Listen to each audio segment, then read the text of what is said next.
Hello Chaos Dwarf fans, and welcome to the first day of the rest of your life. Or to be more specific, about a week or two since the first day of the rest of our life. We've left it a fortnight before recording this, and I'm sure it'll be even longer before we post it. However, here for your listening entertainment, we have a gang of CDO veterans to talk about how they felt about the Helsmiths of Hashut launch, to go through it piece by piece, think about how the community's feeling, how we personally are feeling, what the hobby opportunity here is, and just to sort of sift through what is actually an incredible mountain of content. Here with me tonight, I have Jasko. Hello, everybody. And Xander. Hi, everyone. Who you will recall from our prediction stream. We've gotten the gang back together to start thinking about how we feel, but this should be seen as the beginning of a long, long conversation between us all, and I'm sure there'll be many more casts talking about this range, thinking about what can be done with it. But let's dive in, first of all, and just think, what did we feel when we saw the range revealed? And what does that mean for the hobby that we're going to be doing? Xander, how did you feel? What was your gut reaction? My gut reaction was very positive. I was really impressed with the size of the release. There were just so many kits, tons of dual kits. We can build as one thing or another. And I'm really excited to talk about it. And has that changed what you're hobbying right now? What are you working on these days? What I'm working on these days, I'm still kind of doing the same thing. I'm working on some YouTube stuff. I'm working on some Trench Crusade stuff, Old World, and some Inquisition. Fantastic. And what about you, Jasko? Gut reaction, how did you feel? Gut reaction was a roller coaster, I have to say. So I couldn't watch the stream live. I was at a social event from work, and only pretty late, after a couple of beers, we remembered that there was a big thing happening in our community. So I went on Warhammer community, and some things I immediately liked. Some things I was a little bit irritated with and still are, but so overall a mixed bag. Like Xander, I was impressed about the size of the whole release. I mean, I'm sure we will talk about our predictions. This is in some ways very, very close to the original idea, I think. Many familiar things happening in this army. So I was pleasantly surprised about that. And I think it's inspiring. We have a lot of thoughts about the range, but I think it opens up lots of possibilities. And so what are you hobbying right now? And has this range changed your plans? Not yet. So recent hobby activities were painting a Chaos Dwarf Blood Bowl team from Grebo Games, something I started a long time ago, and I haven't finished all the supporting models, so I did some work on that. And I've playing a load of Total War Warhammer in the recent weeks, so that had kept me pretty occupied. But yeah, so I think some of the Helsmith models will eventually end up on my hobby desk as well. What about you, Chisco? It's a really good question. So I've been working on these Hashut Worshipping Iron Warriors for a while now, and I've finally gotten going, and next to me is like 20 Marines that are table ready, which is good. There's a few steps left to do on them, but that's feeling really good. And I think I've been looking at, because, I use the Horns of Hashut as my big kind of distinctive looking element for my Kitbashing. And I'm looking at these guys and I'm looking at the opportunities they're going to present. And I'm definitely seeing places where I want to fit that into my vision for 40k as much as I want to use it for the old world. So that's a really good feeling. It's also one of those moments where, my gut reaction was really positive as well. I was also not able to watch live. I was on vacation on the east coast of Korea. And then in addition to that, I was also sleeping through it because of the time zone. But it was one of those mornings where, especially if you've got a family, you'll know, right? You wake up and you're just glued to your phone, and your wife is a bit like, do you know we have a child that we're responsible for as well? And I'm a bit like, shh, we're all Hashut's children now. Yeah, exactly. I have hundreds of children, hundreds. Many new plastic children will be added to our family soon. That's how it went. But I think, like many people, I think it was, I have, when I say mixed feelings, I don't mean that in the negative sense. What I mean is I have nuanced opinions about these items. Some of them really, really intuitively appeal to me, and some of them do not. And I think that's the joy of having live plastic range, is that we get to have opinions, right? And that doesn't mean but in any way that I'm unhappy with the release. It just means that there's things I like and things that I think I would take in a different direction. But of course, that was you and me, Zazza, being disconnected in the world. Meanwhile, as it was happening live, Xander was only bloody hosting a giant party on Discord. Xander, how was it? How did it go? What was the vibe? But it looks live on Twitch.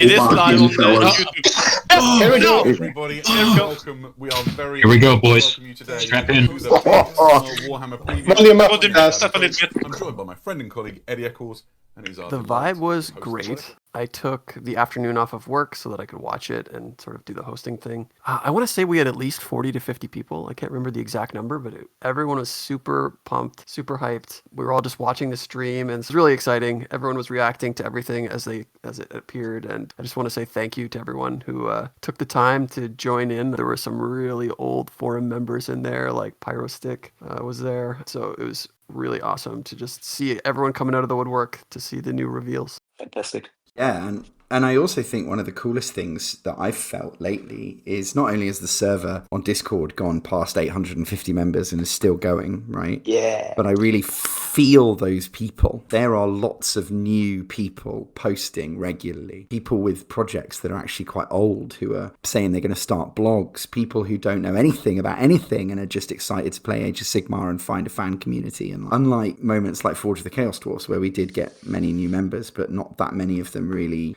kind of became institutions in the community, I feel like this is a moment where we're seeing just a generational shift in the post-COVID era. Do you think that's fair? Absolutely. And I think we're getting really close to the 1,000 member mark, which is like a big deal in Discord. You get a bunch of new options when that happens. So, if you're listening to this and for some reason you're not in the Discord, we'll have the link in the show notes as an invite. Jump on it, see what's happening there. We're going to try and push to get this 1,000 members, and I think that would be really good for the Discord.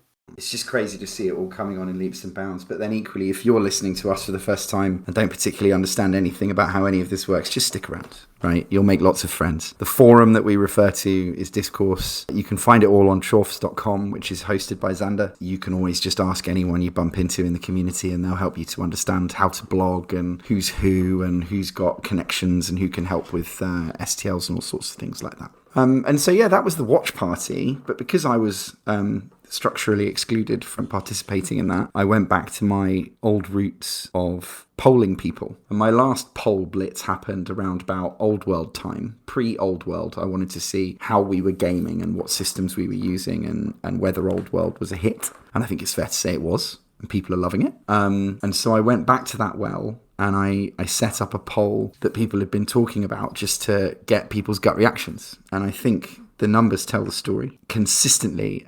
The polls had over 130 responses, I think. And that is a lot by our community forum standards, I must say. It's about twice as many as we usually get. And the pattern, the percentages have been incredibly consistent all the way through this 2-week period. It has been about 62% in favour across the two positive categories and about 37% negative across the net negative and entirely negative opinion. But the 4 categories I've given people give them no wiggle room, right? So if you felt that it was more hits than misses, then you're in the positive category. But if you thought you dislike more than you like, then you are in the negative bottom third. But I think it's interesting to think that about 85% of people polled want at least some of the things from this range. And I think that's pretty good, given how cynical this community has had good reason to be in the past. I think it's really noteworthy that so many people think they're going to want some of this. I don't know what you guys thought about the poll.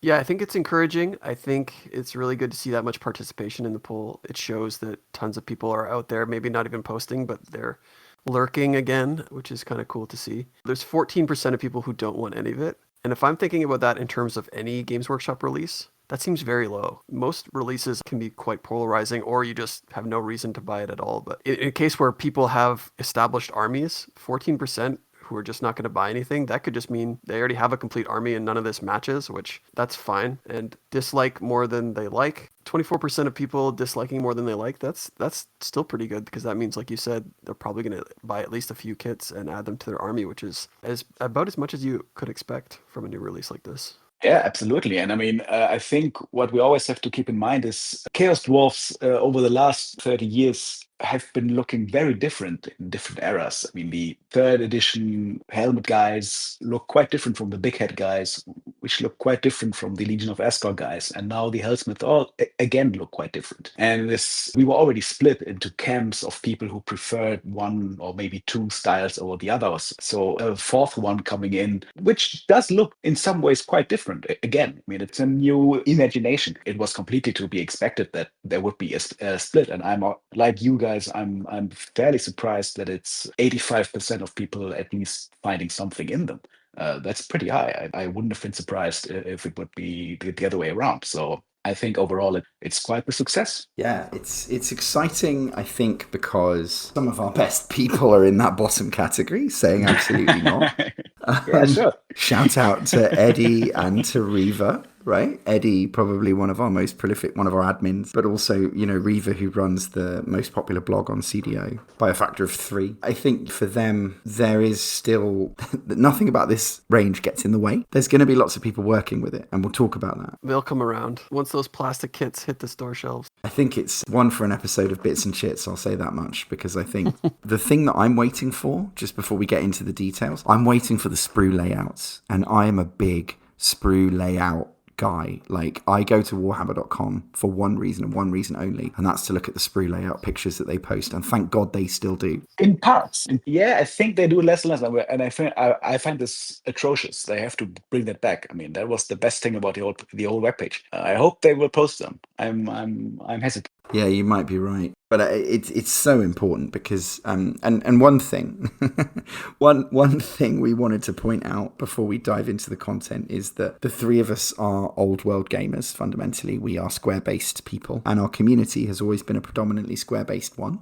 That doesn't mean that we have any issues accommodating Age of Sigmar. It just means that on this podcast, the kind of starting point for most of us is square bases. I do own an edition of Age of Sigmar, Core Rules. I haven't played it, but I bought Dominion. I think for me, this range is the first thing that could ever make me play Age of Sigmar. But I think for me, I'm not interested in playing a live Games Workshop game that's out of my control, to be honest, right? And I'm already disappointed that Horus Heresy only lasted 3 years. If they move to 4-year cycles, as Rob says they will, then I would be really interested to see what that means for the old world, because I'm not sure I've got it in me to buy more than one edition of the old world either, but that's a story for another day. And so we are going to be talking about the range from personal taste perspective, but we are still looking for our Age of Sigmar podcaster, I would say, in the community. And we're looking for our Age of Sigmar Tactica author, and for the wargaming thread for circle bases to really get going. And so if you are that person, then just get stuck in. You'll find this is a really responsive community of hobbyists. Absolutely. As long as you don't read too many of the comments on the poll thread. But that's a story for another day. Well, so look, that was just a quick disclaimer, because I think that podcast deserves to happen someday, but it should be done by people who know Age of Sigmar well. Shall we get stuck into the reactions, lads? Shall we start going model by model? Jasco? That's good. Let's do it. Let's go.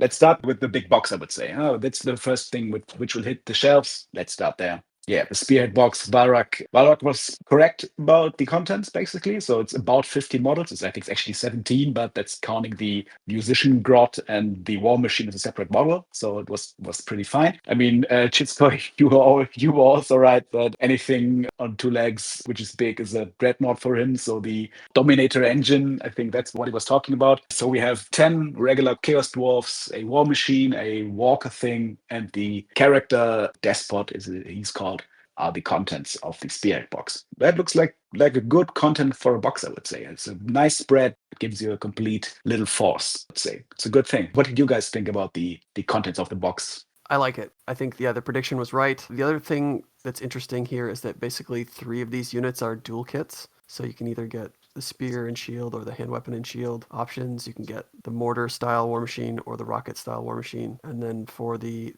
Dominator engine, you can either have these dual cannons on his arms or the double maces. So there's tons of options here, which is kind of cool to see. I guess you wouldn't really want to buy this in multiples because it comes with the rules and rule cards and stuff. Yeah, that's true. Aren't necessarily useful. But hey, maybe there's someone who's got, a converted Legion of Asgore AOS force and they just want the book and the cards, and maybe you could sell it to someone who already has that force set up, right? And they don't want these new models. So it's possible.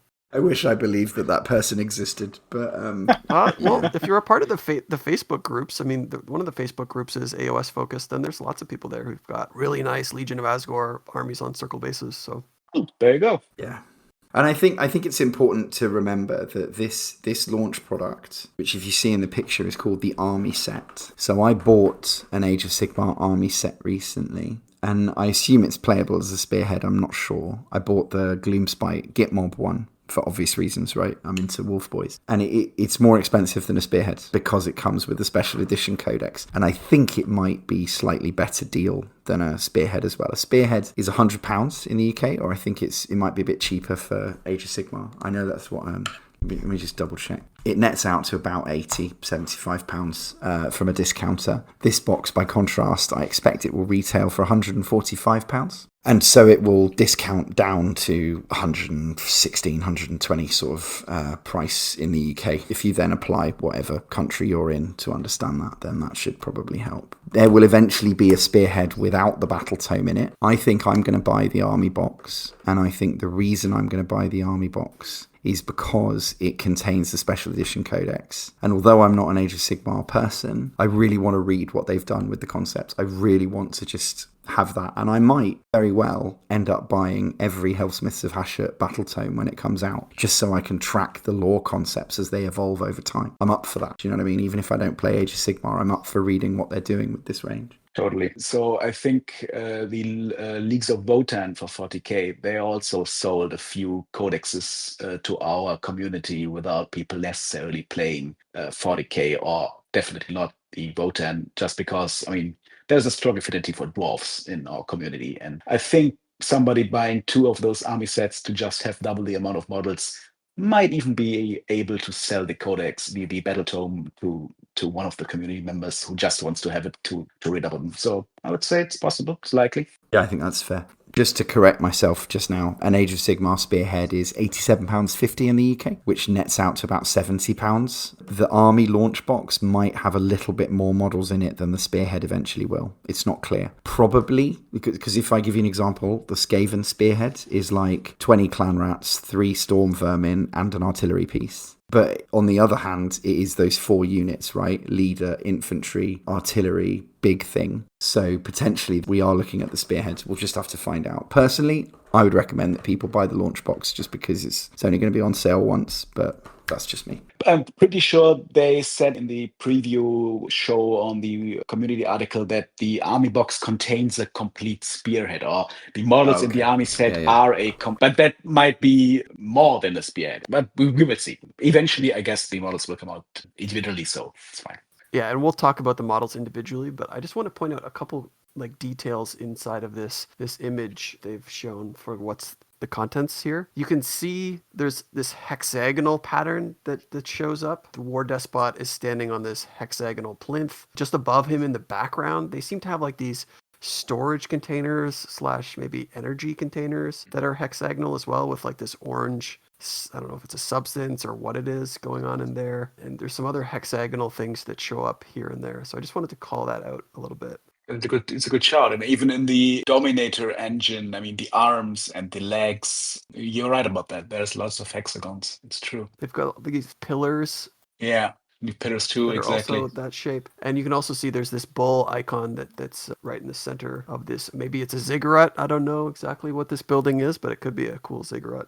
Yeah, and that's a cool icon. That reminds me of the Space Marine Minotaur Legion Taurus. What were they called? That looks pretty good. They were called Minotaurs. Yeah, Minotaurs. Looks pretty rad. I like that. And there's also just some hexagonal metallic canisters on the sides of the shots. In the front, yeah, you're right. Yeah. In addition to some burnt out tree stumps, which also appears on one of the models, which we'll discuss. So it's just interesting to see all the little visual aesthetic choices that are thematically tying this army together. While we're looking at this image in incredible detail, look at the bottom left of the image. It's not cuneiform, right? They've decided to create their own version of cuneiform, but it is obviously the Chaos Dwarf runic script, right? And it is a very clear piece of design language evolution away from what we saw with the Horns of Hashut. This range, honestly, it's like the Horns of Hashut never happened. It's like they didn't exist. It's like they were given to an intern to create and they'd much rather forget about it. It's actually incredible. You know, they have delivered on a lot of the motifs we thought they would. Scale mail. Maybe we should come to this when we talk about the models, but I just think it's really interesting to note that they are doing cuneiform, they are doing bulls, they are doing all of these things. But there's so many motifs to talk about. Like, where should we start? The next image, I guess. Yeah, the first thing I was looking at when the new models came out, I wanted to see, okay, show me the basic infantry. I want to see the basic Chaos Dwarf standard default guy. How is he looking? And I think that's always the most telling. I mean, characters and special things and artillery pieces, they always, especially in Age of Sigmar, they go crazy. But show me the basic dude. There's a lot of stuff I really like about the regular Chaos Dwarf. I mean, the head is big. That's a first. That I like. The beard is braided, if there is a beard, because that's the first big thing. We have heads without beards, because apparently those are at least partly female heads. So what were your guys' reactions about seeing beardless Chaos Dwarf heads? I guess the first thing to say is that the new name of the basic trooper is Infernal Cohort.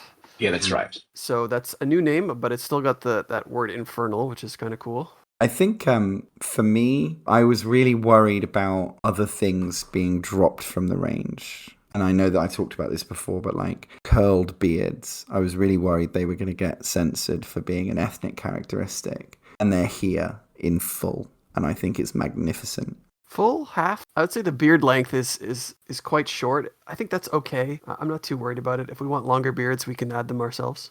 There's a lot of nuance. Most of those beards are obscured by the fact that they're wearing like quite strong metal tassels on them, which I think is fine, right? But you've also got a guy who's got one long beard tail, right? They've gone with a bunch of different heads, and that's going to look good no matter what you use them for. You could take those heads and potentially put them elsewhere, depending on how big these guys are, which is a really big question. With regards to the women question, I think lots of people have been trying to figure out how they feel about it. But what I've observed in Age of Sigmar is Age of Sigmar usually gives you a choice with heads. They usually don't give you much choice about much. But, you know, if they manage to cram in a full set of unhelmeted Hobgrot heads into every Hobgrot sprue, I'm confident that they will have enough variety for you to be able to do it. Because what they haven't done, which they have done in other models, is they haven't done distinctive female torsos. They've just given it as a head option. It's a lot like Stormcast. And what that means is, if you want to sculpt a beard onto any of those, you know, I don't think they're going to look wrong, right? They appear to have slightly smaller tusks, but each of these people looks different. And so from that perspective, you could do that. But equally, you know, I just think they'll blend in, and over time, we won't even think about it anymore. Yeah, totally agree. I mean, at least, there's also always the thing how the models look on the tabletop from a couple of inches away, in contrast to like picking them up and putting it under the microscope. I mean, yeah, it's fair, very fair. I just want to do a quick analysis of the cohort model itself. Yeah, the standard torso, right?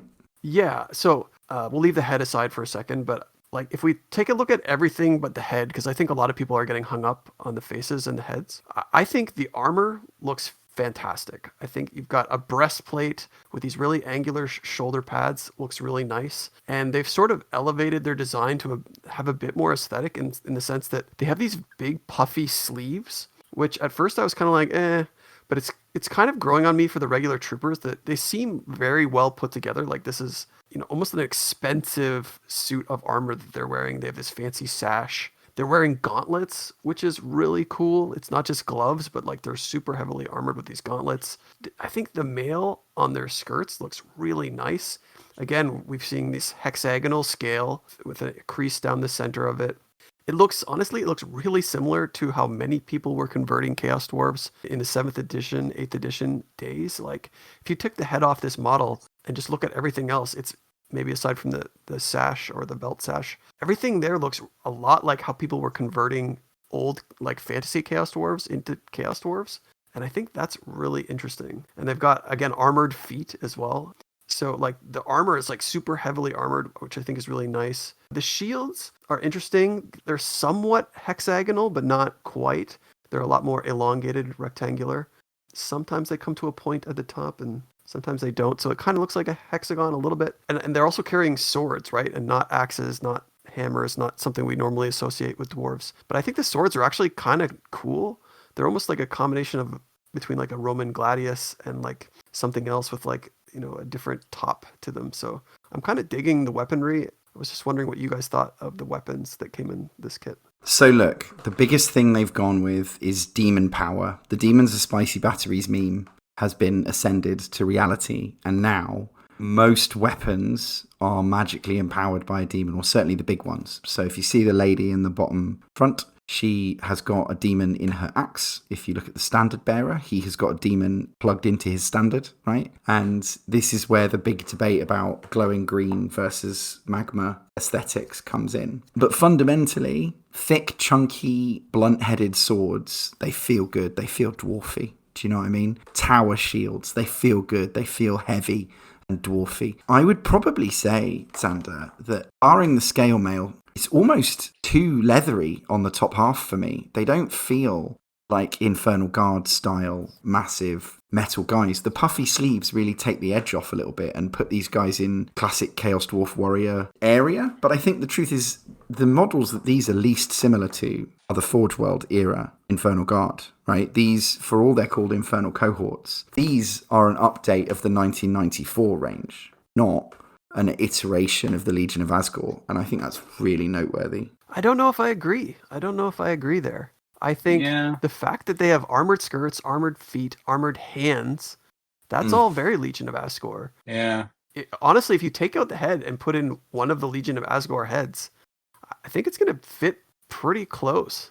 Yeah, I agree. The shoulder pads, I think, are very telling here. I think I agree with Xander a little bit. If the heads would be Legion of Asgore masks, they would look like them. But I agree with both of you. Excellent sculpts. The torsos are fantastic. They are right at home at Warhammer Fantasy. I just had a quick look again at the Caradron Overlords models. They are much more removed from a Warhammer Fantasy Dwarf than those guys here are from a Fantasy Chaos Dwarf. And in regards to the weapons, weapon swaps always the easiest thing. I mean, even I'm usually capable of swapping out a weapon. So even if you don't really like them, I mean, that's usually really not a problem.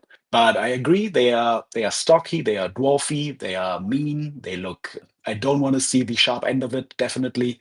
It's good stuff. I like them. And I think this is a good place to also have a look at the alternative model. The alternative build for these models with the spears. The Hashutite spears. Yes, I'm sorry, of course. The Hashutite spears. You're absolutely right. How could I? I'm not necessarily a spear on dwarf kind of guy. The ones we have here are okay for spears. And they are long hafts, so those make excellent starting points for great weapons, I would say. Just chop off the spearhead and put in something axey, and you have a two-handed weapon there. I think it's also noteworthy that the champion model, who in the sword and board configuration has this two-handed axe, in the spears model has a nice demon-infused hammer, which looks also pretty mean. So I think weapon-wise, this is a good kit.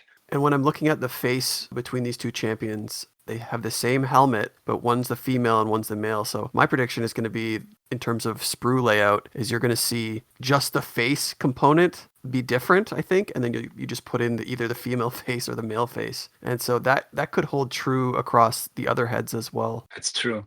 That's certainly how it works in a couple of other GW kits where you have like a back of head, and that's how they limit the number of heads you have. And then you choose a front of head to go on it. What I want to know is about the musician guy. Is that an option, or is it 9 regular dwarfs and the musician guy? I mean, I like him technically. I think it looks cool. If I want to build a unit of 20, this will be a problem. Also, I mean, his instrument is on a separate model. So I mean, I think it's super fun to have this gong carrying Hobgoblin in the unit. That's cool. That's excellent. So you could just go 11 models from. I mean, it's 10 Chaos Dwarfs, 1 Hobgoblin, and you add another 9 Chaos Dwarfs from the second box you get without the musician. So you have a unit of 20. But of course, it would also be good if the musician was optional in a way that you could just build 10 regular guys. But I don't think that's AOS style, right? AOS usually is like, you buy this unit, this is the unit, this is the kind of models, and go with it. So probably musician is not an option, but a necessity. Is that right?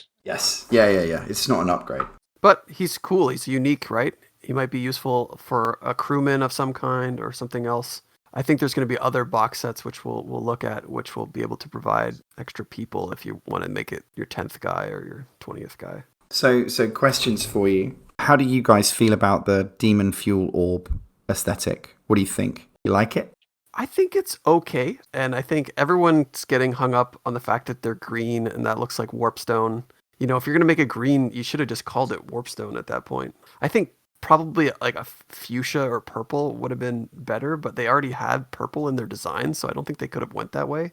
You know, their choices here are probably color wheel inspired. Looking at the champion with the hammer, in the stream, the reveal stream, they called out specifically the fact that these new Helsmiths of Hashut didn't use a lot of hammers, which I thought was really strange when you actually look at the, like, if every unit champion has a hammer, how can you really say that they don't have a lot of hammers and that hammers are sacrilegious? Like, I didn't get or understand why they called that out. Maybe there's a lore reason and that's actually the case. But there's like few models that have hammers. There's no unit that's equipped all with hammers, but the champion has a hammer. So what are you talking about? I didn't understand that. Yeah, that does make sense. That's true. But what did you guys think about the demon orb green energy?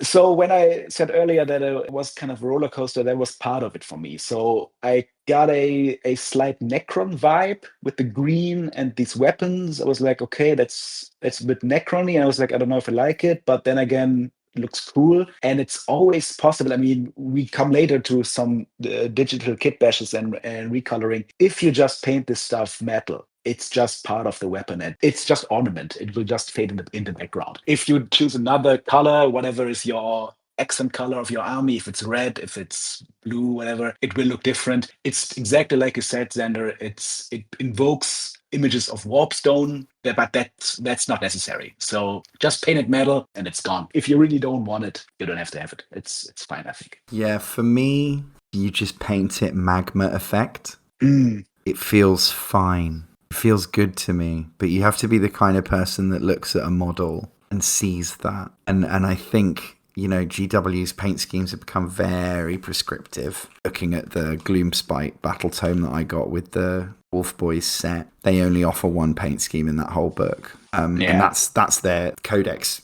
Night Goblins. So, you know, they had options. We got to start talking about the gems. I know we're about to move on to the Overlord, but we got to talk about the gems now because they're on every head and shield and they make a big difference. They're a big subject. People have been talking about it since minute one. How do you guys feel about the gems? For me, basically the same as the demon stuff, actually. I mean, personally, I don't really mind them. I think a gem here and there is nice. If it's too much, I would even go so far also. If you just paint this in the same color as the metal around it, it's just part of the metal. So it doesn't have to be a gem. Nobody says this is a gem. This is just a structure which looks like a gem and lends itself well to be painted as a gem, but it's not necessary. So just painted metal and it's fine, I would say. Yeah, looking at the troops, this gem is showing up primarily on their helmet and then on the shield. And again, it's mostly just a hexagon. So yeah, you could paint it metal. I don't know if anyone has water slide transfers that are small enough, but you could even put like a little skull on there potentially. Like it's just a flat surface, really. It's true. Excellent. Exactly. For me, I'm not so sure what I want to do with them. And I get that they could just be a little shield. They could have a glyph. I'm not very good at freehand, but I think they're really noteworthy by how present they are. They clearly mean something in the design language, you know, in the same way that the demon gas balls do. And so I'm not so sure. And we'll come to talk about the despot in a minute. Yeah, the despot has a lot of gems. Yeah.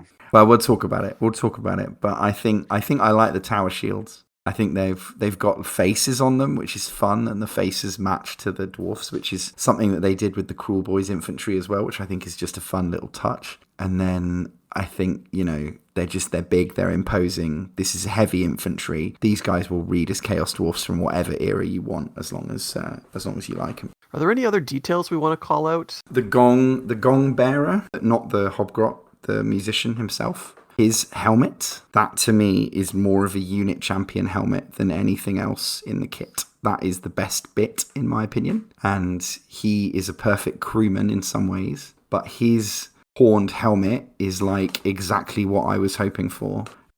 It's not as stupid as some of the Horns of Hashut stuff, and it's super distinctive to me. I really like it. Yeah, and it's got a very traditional beard style there as well. But I mean, speaking of the Hobgoblin, we'll talk about them more later, but you just look at this Hobgoblin, it reads 100% as a fantasy Hobgoblin. Like the hat is back, the hunchback is back, the sort of just regular clothes, bare feet. Very Hobgoblin. Obviously he's got this big, gong on his back, which is fun for this one. But the way his hands are holding too, like I could see this guy being put in as like a crewman who's driving something around with those hands. It's kind of cool. Man, you know what also he looks like? I don't know if this reads internationally or not, but he looks like he's holding the Inspector Gadget helicopter controls in his hand. Go Put a get little it done. helicopter I on this know. guy, and he's got this harness. You could have him flying around.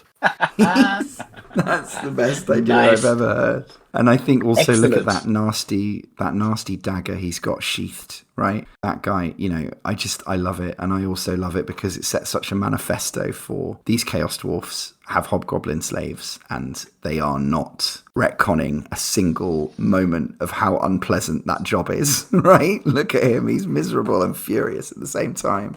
And you've got 2 head options for him. Even better. Big hit. Big hit. Oh yeah, it's true. Is he? Yeah. It's either bold or cap. Oh, nice. Oh, that's good. Good shout. That's a good catch. Actually, I didn't even see it. Nice. Let's talk about the alternate color scheme image that they threw up there, because one of the things people were whinging about was the purple color scheme on the Chaos Dwarfs. And so I think having this shot was very intentional of these alternate color schemes. I don't know that I've seen that in a lot of other preview videos. I can't recall seeing it before, but maybe they have. The notable one there obviously is the red and bronze design standing on a lava base. Standing on a lava base is trad. Yeah, isn't it? if that's This is not like... true Chaos Dwarf, then I don't know what is. Yeah, the one thing I just wanted to call out about this alternate color scheme image is that the Battle Standard Bearer has a head that's not shown elsewhere, which is a bald head with a top knot and a very Chaos Dwarfy beard. So that's a really cool head there too. That could be a unit champion head or something. But that gives me hope that head swaps themselves, like the bit might actually come at the neck, that you can put in the whole headpiece. That would be really nice. I'm really optimistic about beards attached to heads, because it's one of the worst things about the Infernal Guard is that their beards are integral to their torsos, which limits your options tremendously. Look at all the female ones, right? The female ones don't have Yeah, beards that go exactly over my their point. Exactly my point. These heads are going to be incredibly useful if we can get away with it. I think the point that Rob made on one of his shows, I think on Square Based, was that it wasn't until this slide when he saw the red and bronze that he was like, oh, okay, I can really get behind this. And I love that it's got a magma base, because it's just like trad Chaos Dwarf. I wouldn't be surprised if these were test models when they hadn't decided what launch color scheme to go with for the art. And I think the other thing it does is it really helps me with the gems, because if you look at how on the red and bronze the gems are really not dominating it at all, that reminds me that anything can be managed with a paint job, which I think is a really good thing. Yeah, gems are interesting too, because if you paint them as reflective black gems, they could be like shards of obsidian or something. Yeah, I'm really not worried about the gems. It's fine. I think the color schemes they have shown fine. I mean, we have a guy who's mostly painted black. That's always good. It's always a classic. Then there's a guy who looks like a cafe dude. It's also fine. Then we have this reminiscent of old style Chaos Dwarfs, but for me it looks more like, I don't know, some 40k Custodes kind of color scheme is also fine. The color makes so much difference. It was good that they showed it, and that's doing so much to change the whole look. Yeah, I'm looking at the details on the standard bearer here, and they got this really cool dagger sheathed on his waist, which is kind of neat. He also looks like he has like a potion or something in this flask. It's kind of cool. But what did you guys think of this head in particular, the bald head with the top knot? I like it. It's a good head. I mean, it's you are right. It hasn't been shown in the other pictures, and it's pretty cool. I mean, but we also had people like complaining about the tusk size, and I think this guy very good tusk size. It's a cool Just head. listen to us, man. Yeah, People man, being no. like, oh, in my new, sorry, these are some of my closest friends, but in the new Chaos Dwarfs plastic range that's coming out that's going to last for 25 years. Oh, the tusks aren't the size that I wanted them to be. It's like, first of all, there's a big variety of tusk size, and whatever you've got, you should be happy with. But So few of the models have mustaches. And I think this is yeah, also true in the Blood Bowl miniatures don't have mustaches either. It's just the beard, and they shave their mustache for whatever reason. yeah. It's and I think what's his face in the Creative Assembly version, the Legion of Asgore legendary lord doesn't have a mustache. He's got the shaved tash thing as well. But like, look, man, if we can spend 30 years making these things from scratch out of green stuff and push pins, then I think we can fix little things like this if you need it. But I think the top knot head is good because, as you say, personally, I would even whack the hands off that guy and turn him into a demon smith if I wanted to. Do you know what I mean? Mm-hmm. He's got a pretty good casting pose. I like the sword in the ground is like quite an arresting piece. He could be turned into a battle standard bearer if you wanted to make him really prominent. Obviously, you'd need to be good at freehand, which I'm not, but I could pay someone to do that. I don't know. Oh, one other detail I wanted to call out was the top of this standard. It seems to be like a breaking wheel, maybe? It's hard at this angle to see if it's a full wheel, but it does seem to be like a spoked wheel. What did you guys think of that thing? So I was looking at it in relation to the antlers on the actual thing itself, because tops of standards like that are sometimes optional, although especially with the basic infantry box, what you will find with Age of Sigmar is the basic infantry box will have more optionality in it because you're expected to field at least 2 squads, and therefore they want you to be able to have visually distinctive minis between your 2 squads, which is why you get different options for... There's a completely different pose of standard bearer. There's 2 of them in every box of 10 Hobgoblins, for instance. And so the first thing I thought of was, is this some kind of antler motif? But you're right, in reality, if you were to look at it from above, it looks more like a breaking wheel, yeah. That's a good shout. I mean, we have 3 pictures of the banner bearer, and it's the third distinct top. So we have a brazier thing. No, not brazier. Brazier. What's the English? How do you? Yeah, brazier. Brazier. And with brazier, we have a second brazier with which looks more like a bull, and we have this wheel thing. And we also have 3 distinct heads used for the banner bearer. They all have the sword planted in the ground. Yeah, looks like we have lots of variety on the sprue, lots of new bits. I mean, all of those things can be used for any kind of conversion of other models to Chaos Dwarfs. I really like the kind of bits we were getting. I think Infernal cohort is complete win. This unit is excellent. Yeah, that brazier would make an excellent conversion, like to make that demon smith model that you were talking about. Just chop off the banner and put that brazier directly on top of his staff.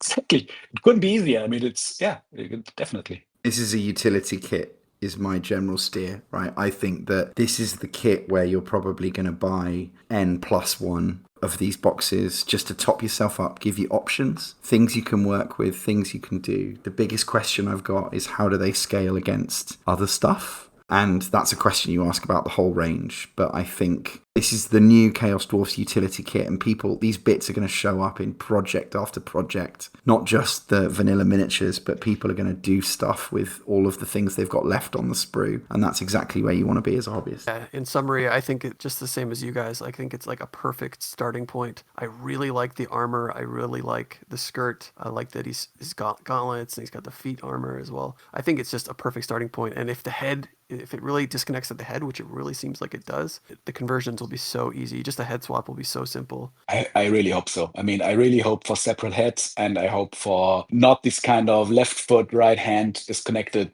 on the same piece. And I mean, everything will be possible. Chit said we have done this for 30 years out of garbage and push pins. It's fine. We will manage. But it would be great if the weapon at the hand would make conversion so much easier. And scale is important. How big are those guys? And I think they will be big. But yeah, great kit. Shall we take a look at the despot model? He's a big chunky boy. When I first looked at him, I was a little bit I think I was a little discouraged by the silhouette, I have to say. So I was like, if I just look at the thing, I can't really make out where does he end, where does he start. I think we have seen him since in some kind of a rotating video and a different build or different paint scheme or something like that. And I'm much more at ease now with the whole model. I think this beard thing is weird and probably should go. I mean, talking about gems, I mean, the big horns on the head, that's definitely a choice. I like it. It's good. I mean, horned helms were always a thing for us. The weapon is interesting. What do you guys think? Yeah, I've got a number of thoughts. I think overall it's really nice. I think that the bib with the gems is probably a bit much. Like if you took that away and it was just a bearded, curly beard all the way down, that would look really great. You might have to sculpt that to make that happen. No mustache. He definitely seems to have a bigger nose than some of the other ones, which is interesting. I think this is probably the biggest hat in the range. Yes, as it should be. I think the one other thing that I want to call out, and I'm surprised they didn't do this more across the army, is that if you have this demon orb powering your weapon, I feel like that should be reflected in the paint scheme of the blade. And here you can see that the blade itself, it's got some runes etched on it, and it's sort of infused with that green demonic energy, which is kind of what you'd hope or expect to see. One of the things about the Hashutite spears that doesn't work for me is the fact it just looks like a spear, and then below the spear there's just this orb. Well, what's the orb even doing? Like, is it imbuing the spear with energy or not? And in this example, it's very clearly imbuing it with a green aura. That's a good point, yeah. I think one of the things that they definitely struggle with is their try with these core paint schemes not to intimidate new hobbyists. But this weapon is the first weapon where we see some of that glow. And it is very Necron, right? It is very Necron. There's no denying that. But we do with these things whatever we please. And I am looking forward to the magma effects of the traditional hobbyist. I think for me, for the rest of this model, I don't like the bib. I think it's not the gems element that's the issue. I think it's the fact that he's wearing a big metal bib and it reminds me of my son, right? Well, to be clear, I don't hate bibs, right? I just think the positioning and the size are a bit much. But I think my concern is that it looks almost certain to be integral, and so there's no negotiating with it, and so peace will have to be found, which is fine. The horns and the hat, I think, are really good because they have actually gone with relatively small hats, and this one actually feels pretty good to me. The thing is, what do I see myself using him as? A combat lord? Maybe not. Because the only thing to me that says combat lord about him is the weapon and the horns. Other than that, he does not look like anything other than another infernal cohort guy. He looks like just like a unit champ for them. Mm-hmm. Mm-hmm. Although he's quite larger. Well, and I think that's an issue. But everything about his aesthetics says cohort, right? He's basically, if you look behind his beard, he's got the same sash. He is the core character. I totally understand why that is. But to me, I don't think I could have him as my army general. Really. I think I could have him as a unit champ. He could be a great BSB. I mean, chop off the weapon above the hand, put a very true banner or big icon on it, like a big one. And I mean, the poses is very BSB like with the closed fist. That could work. But this weapon thing, I mean, I always planned on dipping my toes into this whole molten blade kind of painting, and I have it planned for my great weapons for the Legion of Esgor. But I think on this one it would also look pretty rad. One of the Discord members in the live stream pointed out that this weapon is powered by Xbox. Yeah, no, it's so true. It's so true. And everyone laughed. It was really funny. But yeah, it's got like an exact X like right through it, and it's white, and it's exactly like the Xbox like 360 logo or whatever. So it's interesting that Microsoft didn't cease and desist the whole paint scheme out of existence. They've got time. Another visual element to call out on his sleeves is this cog aesthetic that they've chosen. It pops up now and again, and it's got the teeth, the gear teeth. It was rumored that the cog theme for the whole army, and it's what is not nearly as pronounced as I would have expected after the rumors. But you're right, in these areas you still find it. It's true, kind of AdMac kind of. And he's got a pistol. We didn't talk about that because it's so out of the way. Like, it's a nice bit slung on his back if it's detachable, but could he not be holding it? Is that maybe an alt sculpt? I think he'd look very tasty if he had that in his hand. I'll take an open hand any day. There are so many hands holding weapons and everything else that I much prefer like an open gauntlet grip, because that's so much more useful for characters, I think. Yeah. So what's the verdict? I mean, I think it's a cool model. It looks good. I like him. I think the thing is, I think I'm going to be ending up with one because I'm going to get the launch box. I think I like bits of him more than other bits of him. I'm not sure I'm going to never buy a second one. That's fair. Yeah, I agree completely. I'll get one with the big box, but then probably won't get another one. And that's probably because I'm cheap and I don't like spending $40 on a single miniature like this. That is an issue. That is an issue. Fair. What about the artillery? What about the Tormentor Bombard? Their new mortar kind of thing. I mean, we have seen a lot of people reacting to that one, and it is it is clearly a successor of the Dreadquake or the Earthshaker. You can see where they're coming from, but it is a significant departure. I mean, it's where those two were stocky and bulky, and this one is like a chimney. It looks a bit weird, I have to admit. I'm not the biggest fan of the Tormentor Bombard. I think the chassis has potential. I could see that one work out as an Iron Demon, even if we do not end up getting a new model. I think this could be a basis. So we've seen a lot of conversions using this, what's it called, the Sector Mechanicus thingy from 40k, and I think this one could work. I mean, you could even use the chimney thing as a weapon. Oh, this could work. The crew's cool. I like the crew. It's a nice callback to the Hellcannon crew. I like this cauldron thing where the demon is in. It looks like the Ghostbusters trap where the ghosts are in. So this I all like, but the overall look of the model, at least in this configuration, it's not really my thing, I have to say. The cannon is weird. Yeah, I'm not as hung up on the cannon part, I think, as you are. I mean, obviously, it's more like a World War II artillery piece. That's what it kind of looks like. Yes. That's such an easy thing to swap out if you want like a more broad mortar or style thing. I think the front of it's very interesting. To me, it is reminiscent of like a train cattle killer kind of on the front of a train, which is interesting. One thing that bothered me about the preview is I feel like we're not getting a lot of great angles on this. It's hard to see it. It's on this big circle base, and it seems to be taking up most of the circle base, but it looks so narrow, and that just might be an optical illusion because the front of it is so tall. There's a sort of top-down picture that you have of this. It's like, how would I describe this? It's like a mixing vat of demon energy that's just sort of open. They've got the open part on the top, and then they've also got the furnace on the side. I'm wondering what exactly the lore is behind there, because in the Hellcannon, right, they shoveled bodies and stuff and stripped the soul of the body and then fired the soul energy. But this is supposed to be essentially captured demons. So what exactly are they shoveling into that furnace? Like, I don't quite understand that from a lore perspective yet. It's a good point. They seem to have these platforms on the side. I think that's where the crew stand, at least two of them. But on the overhead shot, they're not standing on them, which is interesting. I just don't understand quite how this thing is put together. Like, are there wheels? Is there a second set of wheels under those standing platforms? Or does it only have wheels on the front? I can't quite tell. The wheels are weird anyway, so it's a good point. Yeah, it's nice. Chits, what about you? It's a no from me. It's a no from me. I'm gonna save us all some time. The wheels. The crewman with the skull mask is awesome. The furnace is actually surprisingly cool.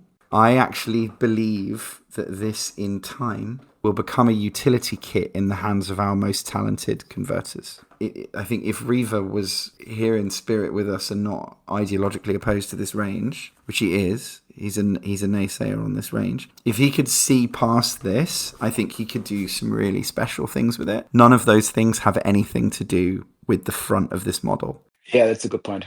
So I will have one because I will get one in the launch box, and I will probably strip it entirely. This is an Imperial Guard model with some really cool crewmen and a really interesting back piece, which is a back piece which is not visible. I would change all of that, and I will not use this model for its stated purpose. Good point. Yeah, there's one other thing I want to call out about this design, and I think maybe now's a good time. If we're looking at that top view with the mixing vat again, I was just looking at the shape of that there, and it's not a Chaos star at all. This could have been a perfect opportunity to have the 8-pointed bucket, intimating that they're belonging to Chaos in some way. But they really made a point that in the stream that these guys don't really consider themselves chaotic, more that they're using chaotic forces to power their things, but they don't consider themselves corrupted, which was interesting. And you really don't see any Chaos stars or even arrows, Chaos arrows in the range at all. That's a good point. I mean, I didn't see the actual video recording that they did. Is this going to be a Chaos faction? It is considered a Chaos faction. Okay. The lore for themselves is they don't consider themselves to be corrupted by Chaos. I see. Okay, interesting. I like it as a motif. I think it answers one of the longest running identity crises that we've had as an army, which is that our aesthetic is incredibly disciplined infantry, tromping about in staunch dwarfen squares, which is not anarchic. And therefore, the notion of Chaos Dwarf, actually the Chaos Dwarfs as they were in Warhammer Fantasy, are the best organised of all of the evil factions almost. They are the most regimented, hierarchical. This does not gel, right? But that's part of the whole petrification issue. Like, they should not be behaving the way that they are. So I think it's kind of cool. But equally, I don't miss the 8-pointed star. It doesn't really do it for me as a symbol anyway. I like the runic script on the platforms. I like, the runic script on the front piece of the artillery piece and on the side of the barrel. That does the job for me. And I'm looking at it again, and I don't think there are back wheels. Something that's maybe carried through from the Hell Cannon bit is there seems to be like this large screw that's digging into the ground to sort of secure the war machine in place. So that harkens it back a little bit to the Hell Cannon and having the chains and the big spikes and nailing it into the ground. There could even be two. Yeah, I think there'll be one on each side, yeah. I mean, there's also still the possibility that we do get an Iron Demon kind of thing, and this is hooked up to the Iron Demon, really like the World War II artillery things. I mean, you're absolutely right. The picture is weird. We don't get a good view of the whole model. It's true. But if we go to the next image for the Death Shrieker rocket battery, you can actually see there's a Hobgoblin there with like a torque wrench, and he's pulling that screw into the ground, I think. Exactly, and that's the screw on the other side. I mean, so we definitely have on each side, behind this platform where the guys stand on, we have a screw. And this Hobgoblin is excellent. I mean, he's my favorite already. Look at the crew. I mean, the crewman on the left with the vizier up. Excellent model. I mean, needs a beard, obviously, but perfect model. But I also think the hands on hips pose is really great for an artillery crewman. Oh, yeah. Winch Goblin is great. Again, all I see when I look at this is I see potential to disperse it and put it into, I would love to see that Hobgrot on a Forge World Earthshaker, right? Just to dwell on the missiles for a moment, just a point that Jack would make if he was here. Jack's plan when he gets the launch box is to build the cannon as the cannon and then to take missile mounts and just put them on something else and have them as a Death Shrieker as well, which I think you could do. If you can't magnetize it, which you probably could magnetize these two, they might make it hard with the cannon barrel. I'm not clear, but what you'll have left over is some missiles that, if you like them, they'll look good on something else. Personally, I think the missiles are the ugliest part of the kit. I don't think I'll use mine for anything because I don't like the orbs behind the warhead. I think they look like giant ballista bolts, but then also they look like AMRAAM sidewinders from an F-16, and there's just too many things going on, so it's not for me. So being a huge fan of Michael Bay's classic The Rock, I of course immediately see these rockets. Those are the green nerve gas balls that Nick Cage has to disarm. Yeah, but it's a weird choice for a fantasy weapon. It's a little too rockety for me. I mean, if you go back and you look at the old Chaos Dwarf models, though, those were straight up rockets too. I know, but somehow they look more believable for me. These things look like chitset, like a missile, like a computer guided. They look too good. But you're right, of course. I mean, the old Earthshaker is a clear rocket without any doubt, and these are the spiritual successors. I'm excited to see what the community does with this model, and I'm sure we're going to see these because everyone's going to have a spare set of these missiles or a spare big demon cannon barrel. We're going to see what people do with them. I'm excited. Yeah, it's cool. Like you said, everyone's going to have spares, so there'll be an incentive to mock up some other kind of war machine piece with the spare parts. Is really cool. I really wish we had a better or a closer up picture of this guy with the mask. If it's as cool as I'm hoping, it could cast that one bit and then use it for all your troops. Could be really cool, something like that, or at least one unit of troops. I guess you mean the guy behind the cauldron, Yeah. the furnace Yeah. guy? Yeah. Yeah, the one holding the torch. If you're on the Tormentor Bombard, if you zoom in on him, you get a half decent look. I mean, it's an excellent skull mask visor. He's holding some burning thing in his hand. He looks great.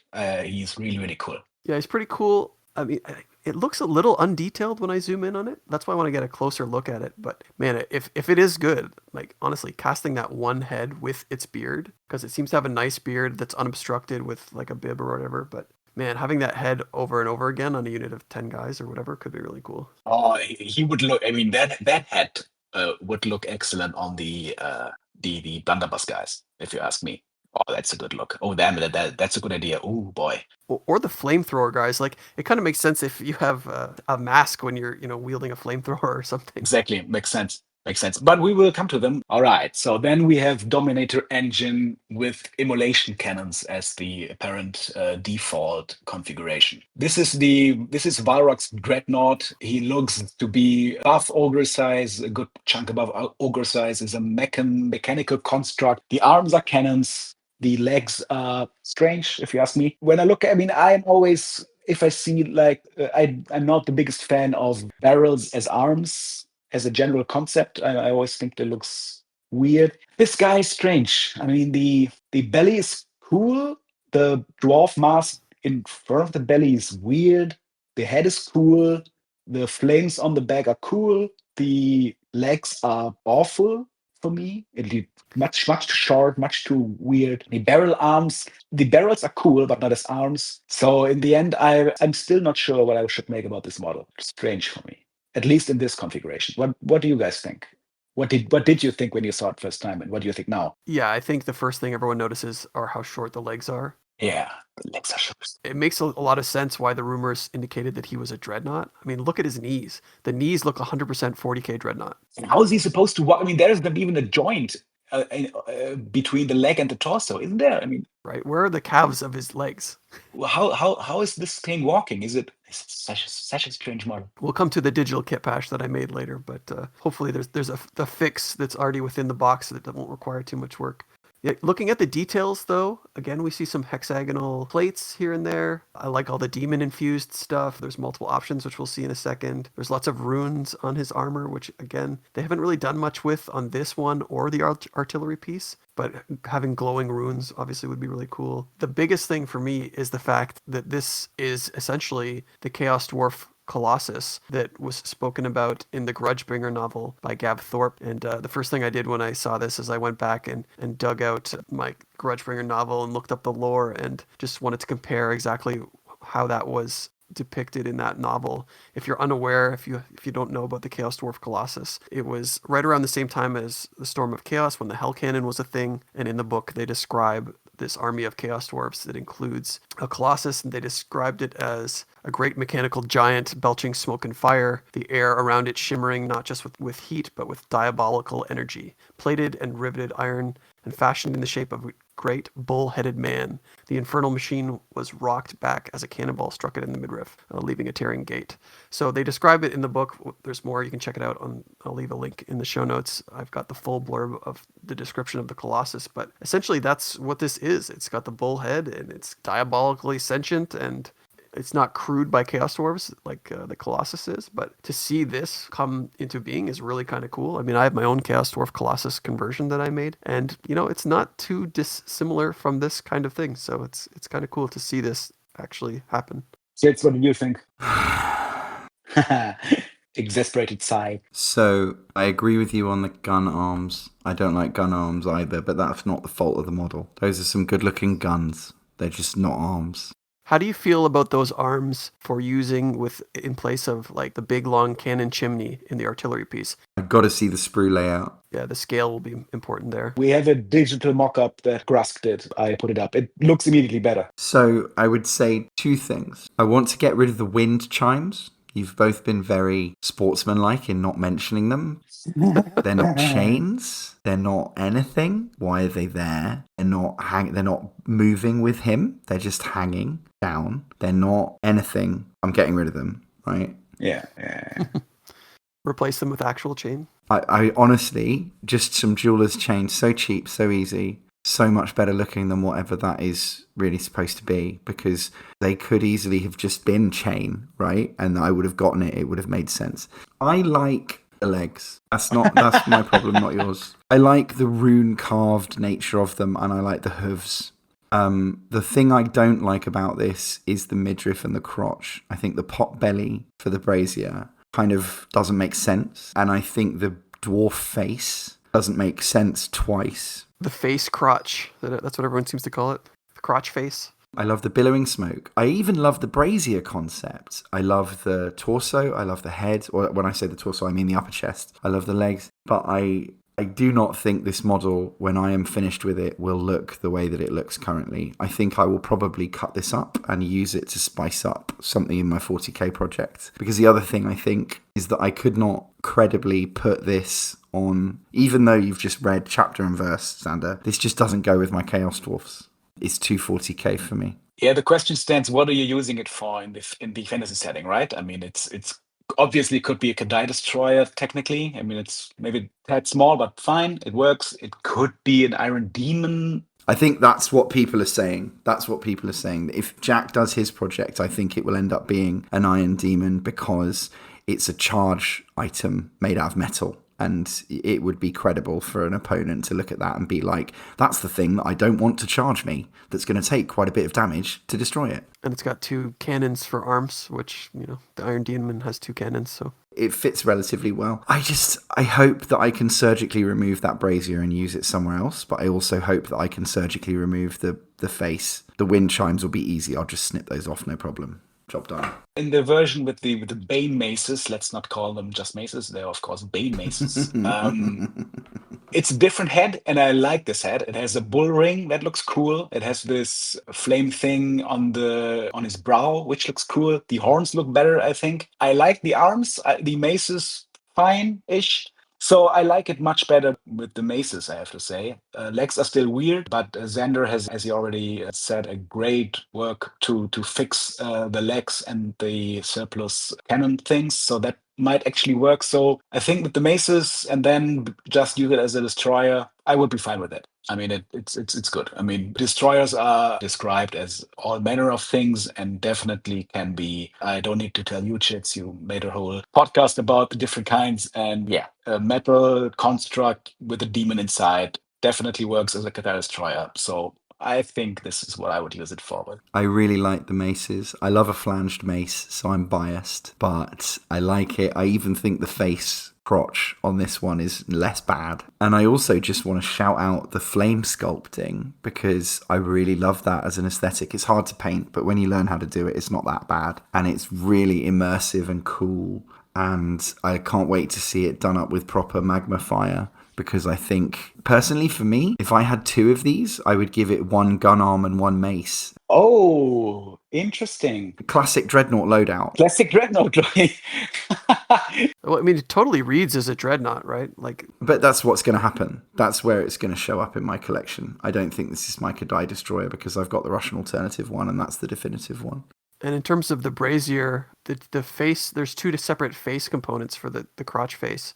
So that could indicate that that's a piece that goes over top. They definitely have done that in the past where you have details that just go over top that you could totally omit if you want. Oh, that would be excellent. You might even be able to use his belly and the bombard thing and make something completely new out of it, right? But I also think those crotch faces wouldn't be a disaster as part of a BSB conversion, right? If you could detach them fully, then they could go below the banner or above the banner as a banner topper. Or even for a small regiment, if it's just a regimental standard, then that could just be it on a stick. Oh, interesting. This is it about the launch box. And I just wanted to ask you guys, which is a good segue. So what do you think about the box? I mean, I could gather your thoughts from it, but maybe you can just quickly recap your thought about the box. Are you getting it? How much of it, how many of it are you getting if you're getting it? What are your thoughts about the launch box? Yeah, I like it. I'll get one. I love the fact, like I said, that they're all dual kits, so you're going to have tons of bits to play with. These things come out before the main release, so playing around with all these components and really getting to know what's on the sprue is going to be essential for just doing conversions and figuring out what I want to do with these guys.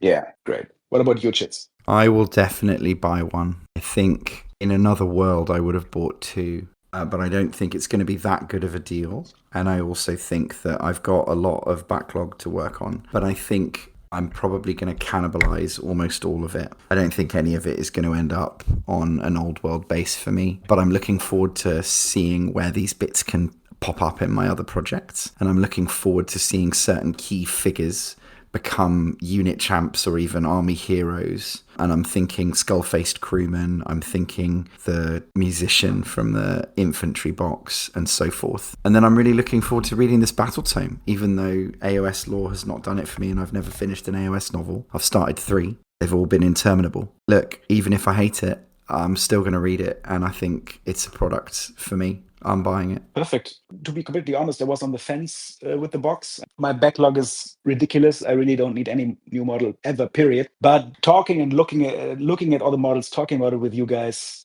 realizing the potential that every model in this kit has. I mean, there's so much in it, which is super inspiring and so evocative. I think I might get one after all. It's good stuff in it. I think it's a triumphant return for Chaos Dwarfs on the main stage. Agreed. The other thing which is coming out, I think it's, if I understood it correctly, it's at the same time as the launch box, so maybe we should quickly talk about that one, is a Warhammer Underworlds warband. So personally, I have collected quite a few warbands for Underworlds. I think it's a fun game, but more importantly, it's usually the models are cool because they're always unique sculpts. They're both distinct from the sculpts of the main armies, which they're derived from. That's good. And every model in the box is always unique. So it's not the Blood Bowl or Kill Team or Warcry mode where you basically get duels of many kits, but it's always unique scopes, and that's awesome. And let's maybe have a short talk about the Warhammer Underworlds, the Blood of the Bull warband for the Helsmith. What do you guys think about this little merry band of 5 dudes and dudettes? This, for me, this is all Underworlds boxes are unit champions, the box. This is like the most unbelievably specific, obvious unit champions, the box I've ever seen. This is literally, right? It even has a champion for your sneaky kids. It's true, it does. It's an essential. I'm buying this in a heartbeat, and I'll never play a game of Underworlds in my entire life. I'm not interested. But every single one of these guys, you know, I could see them putting them into my fantasy range. I think even the gunner, right, whose gun is obviously not as convertible as the other gunners will be. I think in a Chaos Dwarf army, a unit champion and a unit of blunderbusses can have a weird weapon because that's why he's got 2 attacks. Do you know what I mean? End of problem. Love it. 100% buy. Easiest decision. I don't like the main lady. I think her face just bothers me. I think I'll probably head swap her if I can, and I'll probably do beard conversion if I can't, just to hide a lot of that face, which I just don't like it. That's all. And they are not head detached. The Underworld's warbands are usually very like this push fit kind of. They are usually not so easy to convert, but you will manage. Xander, what about you? What do you think about these 5 guys? Yeah, if this is coming out at the same time as the launch box, I'll definitely pick it up. I'm in exactly the same position as Chits. These are always what I buy for unit characters. Why buy, like, these used to be priced so aggressively too. They were like under $40 Canadian, and you used to be able to get a single box of like these night goblin guys, and each one was a character, like either a shaman or like a fanatic. So always great, useful for characters. The standout model here for me is the gunner. He just looks so badass. He's like such a grizzled veteran. He's got like half his face burned off or something. I think the gun looks maybe even bigger than the standard issue one. So it looks really powerful. The main lady, I agree that the face is bad, but the hat is quite large, so it's kind of interesting there. The fact that she's carrying a whip makes her like this cool overseer model. Absolutely agree. If you want to make up like a slaving Mordheim warband or something, I think this is a perfect fit. Even her head is good. It's the face, and it's not that she's a woman. It's the face. I just got to do something about it. This is the main criticism everyone has, is that they look too orky. Like, if you took away everything else, you would think it was an orc. And it's especially for this, the one holding the little spear standard thing. Like, if you look at that face, that just looks like a Worlds of Warcraft orc. Yeah, it does. Yeah. There's nothing dwarfy about it. And if I'm critiquing the female faces a bit here, there's nothing that reads female necessarily about it either. So it just looks like a male orc, which is a strange choice if you're trying to include females to me. Like, the one thing everyone was saying is like, why don't they have like long curly hair or something? You know, why are they bald? Cowardice, I think, is the answer. But also, more flanged maces for me. Can't stop myself, right? I reckon that left flange mace is going to end up getting trimmed off. He's going to get a shield instead because he's a unit champ in the making. And someone else is going to have a left-handed flanged mace set up. And that'll be great. I'm so, honestly, this is a bit of a sleeper hit for me. I think this is, if you don't get this while it's out, I think you're making a mistake. If you're an AOS collector, if you're whoever, these sculpts are going to be expensive on eBay in 10 years' time. The only shame is that it comes bundled with 3 Wood Elf centaurs, a board, and some tokens and cards. So for now, surely you can. I checked it. I mean, at least the warbands from the core set are definitely not out single, at least now. So the Skaven warband and the new Stormcasty things are still only available in the bundle box. Interesting. I hope they will be available individually, but I wouldn't count on it. Another thing to point out is the sneaky git standing on that burned out log, which we'll see more of in a bit too. Chef's kiss. I want him. Yes, I need him. I need him right now with me in the room. I mean, he could even be a easy Hobgoblin Khan. He doesn't even need to be a champion. He could be a Khan. He could be anything. It's a great model. So yeah, and the weird spear. I think Jack was it who made a short digital mock-up of her being a BSB. Just give her a beard or change the head completely, switch the spear head for a banner, and you have a nice BSB. I mean, easy peasy. Yeah, if you're worried about the regular units having that musician guy who looks out of place, you can just swap in either that BSB looking one or the champion guy, and you're going to be able to fill those units right back up with this kit. Oh, you're right. That's a good shot, actually. Yeah, it's a good win. I mean, yeah, I think I might get this too. The wood elf things, I will paint them up, is fine, and the board is, I don't know. Should I ever decide to play Underworld Season 2, I can use it. It's fine. It's good stuff. All right. So let's increase the pace maybe a little bit. So wave 2, we're going real deep, which is nice. I mean, if you're a fan of Chaos Dwarves, right, this is going to be a useful discussion. I agree, and we had to address the aesthetics across the range that we will speed up naturally. I really believe that. Yeah. That's true. That's true. On the other hand, I mean, the first unit for Wave 2 we should talk about are Infernal Razors with blunderbusses. So, of note, it's blunderbusses. It's not some weird other word, but it's so we have Infernal Razors. Return of blunderbusses, obviously generally lauded. The actual models are again controversial. And for the models, I think the heads are definitely controversial. And I have to say, I'm also in the camp of, oh, those heads are weird. We have lots of non-beards there. And these helmets, I don't know, these hammerhead kind of things. Yeah, I don't know. I think in the digital paint mockups, we saw a lot of people like changing this weird green glow to just paint them naturally, which is a huge improvement. What do you guys think about the Infernal Razors with blunderbusses? I really like them.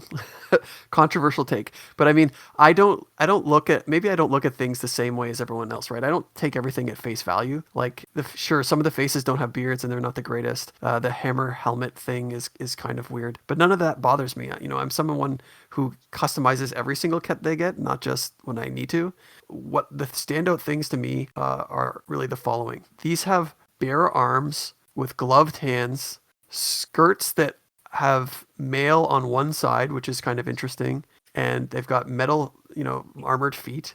Some of them have shoulder pads. Maybe it's just a unit champion or something. But everything about it, to me, is exactly the kind of model that I created for my own blunderbusses out of dwarven miners. The bare arms are the Hellcannon aesthetic for me. Anything that's got bare arms puts me right back to the Hellcannon aesthetic, which was my whole army was based on. So for me, this really reads as exactly the kind of thing I had in mind. Even the guns, which a lot of people are like, oh, these look too, these don't look like enough like a blunderbuss. To me, I don't care about that so much. I don't need them to look like historical weapons. I like that they're bespoke, demon-infused weaponry. I thought that was always the trajectory that we were on since the Hellcannon. So I kind of really am digging that. I like these weapons, to me, way more than what we saw with the Legion of Asgore with their fireglaves.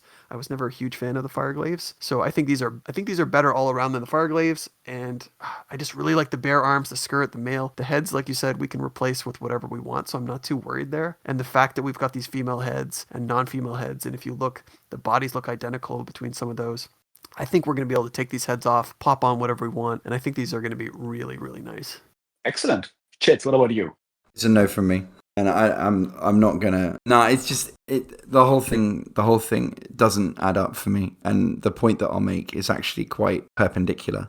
These come in boxes of 5. In the old world, I cannot economically recommend basing your ranged infantry units, of which you will probably have up to 2 units of 12, right, in your pool of models for old world. I cannot recommend you buying 4 boxes of these at the price that they'll end up being. I think they look easily posable. I think lots of old world hobbyists are going to feel quite conflicted about them as a result. But personally, I quite like the flamethrower. I'm not bothered by the hats that much. They don't turn me on. They don't turn me off. The bare arms, it's a good way of making it clear that these are your infantry guys, your ranged guys. And they've got, a half scale mail skirt, which is, it just indicates that they take hits a bit harder. But nah. Just too much work and not economical for the purposes that I would need them for. And I don't see any bits that I really want to work with other than the flamethrowers. And I just feel like I'll get one of those from the Underworlds warband. Interesting. Xander, what about the flame hurlers for you? Yeah, so first 5 to a box sucks. That's obvious. And if they're really, really expensive, that'll definitely put a damper on their usability. But the flame hurlers, they're interesting. I guess the one little detail that I actually didn't notice till right this second is that just after the demon energy ball, there's like a face, which to me is really neat. It really harkens back to almost like the 3rd edition. Yeah. The masks on some of like the mortar crew and stuff like that. It's got like that old like face on the shield vibe of that era as well, which was always really cool to me. About the only thing I don't like is maybe the tip of the flamethrower, which looks a little too modern to me. In some of my mock-ups, what I did is I just cut off the flamethrower tip, but left the sort of the flanged spout almost. So you could just almost cut it in half, drill a new hole into it. I think it would be almost more like a blunderbuss shape a little bit, or just a traditional gun muzzle. Yeah, I think, probably you can maybe even just cut the whole thing off actually and yeah. Yeah, and in one of my digital kit bashes, so I did that, and then I added essentially a bayonet to the bottom to make it into a fire glaive. So we can talk about that in a bit. But I think, these could be useful as fire glaive people, aside from the fact that it's 5 to a box. I agree. I mean, the flame hurler champion has this nice Princess Amidala headwear on. That's cool.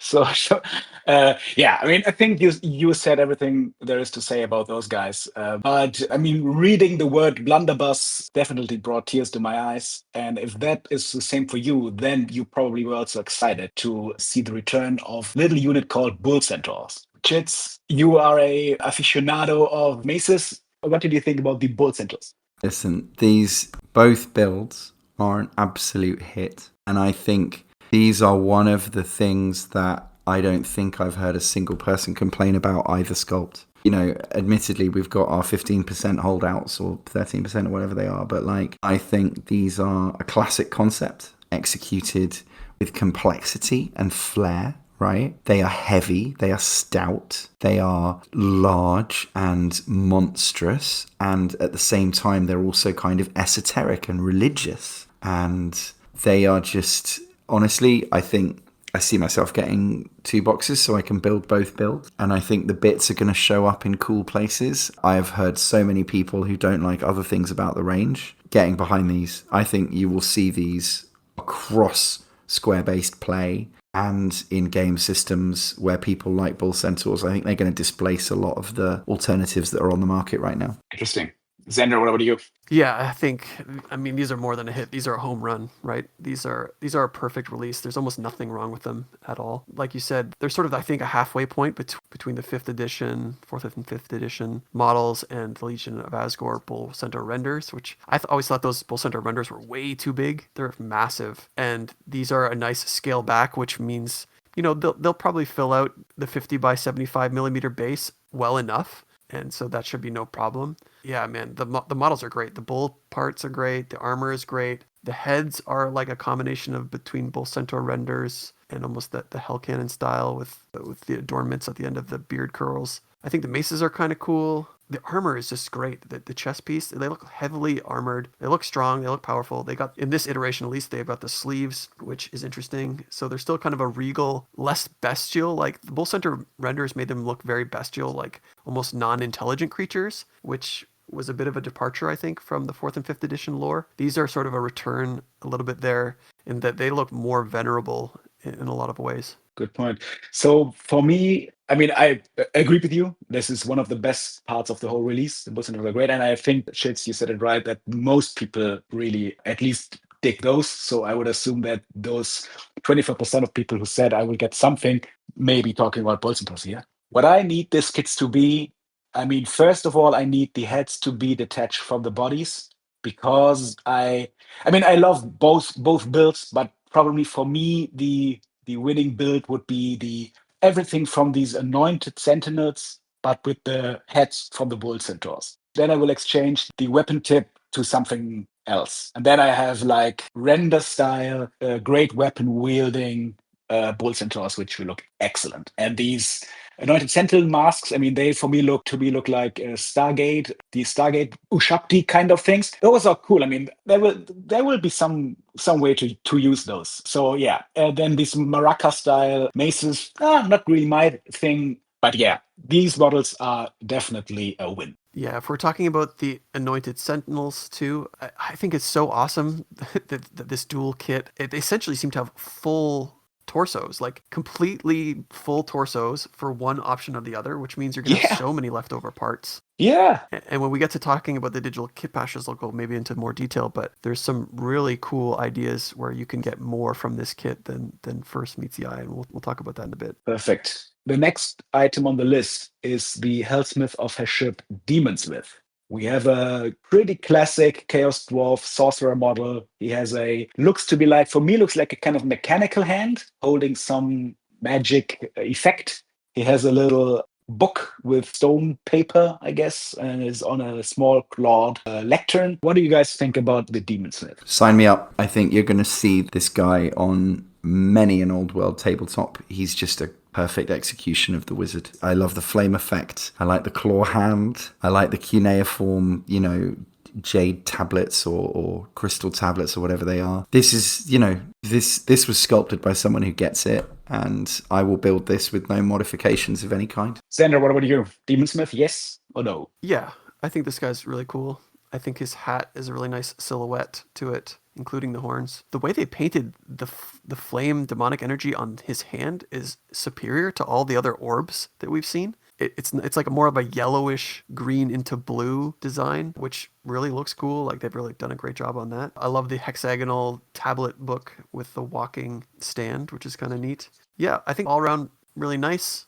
I think maybe the face is a bit plain, but he's got glowing eyes the way they painted it, and his beard is not quite curly enough maybe for me, but at least he's showing a lot of beard, which is a nice departure from some of the other ones. But yeah, overall I think it's a really good design.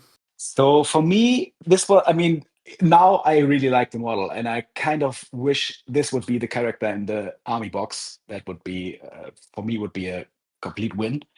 When I saw this guy first, I was so for me, this looked like an undead dwarf. I mean, it was, I think, between the eyes, how they are painted, this mechanical hand, then the white beard. I was like, and then this Shaish Nagashi paint scheme. The head looks a little bit like a Nagash head. So I was like, what is this tiny, dead Nagash dwarf guy?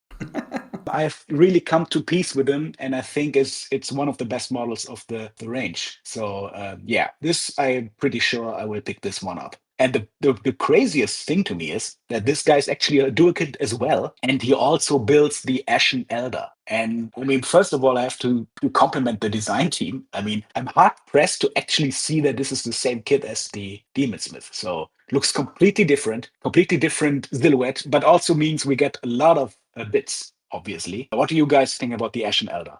The Ashen Elder as a miniature, especially the angle they have it presented on, is a bit underwhelming for me. I love that it's a dual kit, though, obviously. I mean, it's totally salvageable. I think the head is really cool. Like, the beard is nice. The fact that, and that's something we'll talk about more probably, is the return of turning to stone is part of the lore, but it seems to differ now where it's not necessarily from the feet up. It's just kind of like the whole body or your skin starts turning to stone. it doesn't seem to impair their ability to walk or anything, but it's definitely taking over their body and transmuting their body into stone. This is the model where they talked about the hammer and the fact that this guy has a hammer being a big deal because there's not a lot of hammers. But again, there are other hammers, so I don't know what that's about. But apparently this hammer does something unique to the lore. I can't exactly remember what they said, but it's interesting, right? They've got a zoomed in part of the hammer. It's got like this gem also with the orb. So I don't know exactly what it's going to do, but the first thing I would do would be to change the angle of this hammer. It just looks so silly, at least at this angle for this photography. It looks really bad. You could change a few things and I think it would be good. Like you said, they really change his silhouette with the part that's draped over his shoulders being a different length, reveals different parts of his clothing. And you can also see that he's wearing a cape, which is really nice. So yeah, I think, turning this guy into a sorcerer would be trivially easy. Like if you want to have two separate sorcerers, you could have the original configuration and then use the Ashen Elder and make him into a sorcerer as well. So I think there's definitely utility in this kit. Excellent. Chits, are you picking up too? Yeah, man, I am. I can't lie to you. I think this is also really good. I do agree with Xander on the point that this guy, unlike the other guy, looks more like a 4th edition. Here I am holding my equipment. This is my magic item. You know that pose. Yeah, Techless, Eldred Ultron, everybody had that. This is what I mean. I mean. Yeah, exactly. This guy is very clearly saying, here is my +1 hammer and my +2 staff. And I'm okay with that, right? Because I think that can, as Xander says, we can work with that. But also, that head, if I get that head, if I buy this guy twice, which I may very well do, that head is going to appear elsewhere. This is a demon smith, right? To me, this is a demon smith and more of a journeyman, less of an army general. But I like it. I'm gonna get involved. Demon Smith for me is a sorcerer prophet. He doesn't give to me this engineer vibe. The Ashen Elder, either also sorcerer prophet. I could also see them just work as a seneschal castellan kind of character. I mean, the turning to stone is, who cares? Maybe he had an accident in Demon Forge. Who cares? So, but yeah, excellent models. 10 of 10, both are great. I think I need this kit twice. I mean, I love it very much. So often when we talk about Chaos Dwarfs, we talk about actually not Chaos Dwarfs. And again, one of the best hits for me in the whole release are the Hobgoblin vandals, the new Hobgoblin core troop unit. You get 20 of those guys. They are armed with a variety of weapons. Most have some kind of sword board. Some have two-handed weapons. There is a command unit, classic style. We have caps. We have heads. What do you guys think about the Hobgoblin vandals? Chits, what about you? How many Hobgoblin vandals boxes are you getting? This time. Look, I love the classic hobgoblins, and I love anything that I can use to fill out my classic hobgoblins, because my metal 94 hobgoblins are too expensive to reproduce or to put into the kind of regiment size that you need. And so what Games Workshop have done is they've said, Kendall, can we have your money, please? And unfortunately, they can. Because of the hats, because of the caps, because of the helmets. I think my two complaints are dynamic monopose duplication is a big problem in this picture, right? These poses are incredibly obvious, and the torsos read across so insultingly easily that I am a little bit concerned about whether I could ever really justify, two. I think the standard is too fancy. I don't do fancy standards for my hobgoblins. I think they just get what they're given. But I love the whip. I love the chain whip. That is, if I can build two of those out of a box, I'll have two, because in Warhammer Armies projects, you have overseers in the back rank, and they are excellent. But I'm not going to rush out to buy these. I don't need them, right? There's so many other green skin options, but I know that these are incredibly popular, and I think these are the other thing that people that don't like the aesthetic of the Chaos Dwarfs, alongside the Bull Centaurs, these have been the most popular thing among critics, which I think is really interesting. Xander, are you one of the critics or are you one of the enthusiasts? No, I would say I'm an enthusiast here.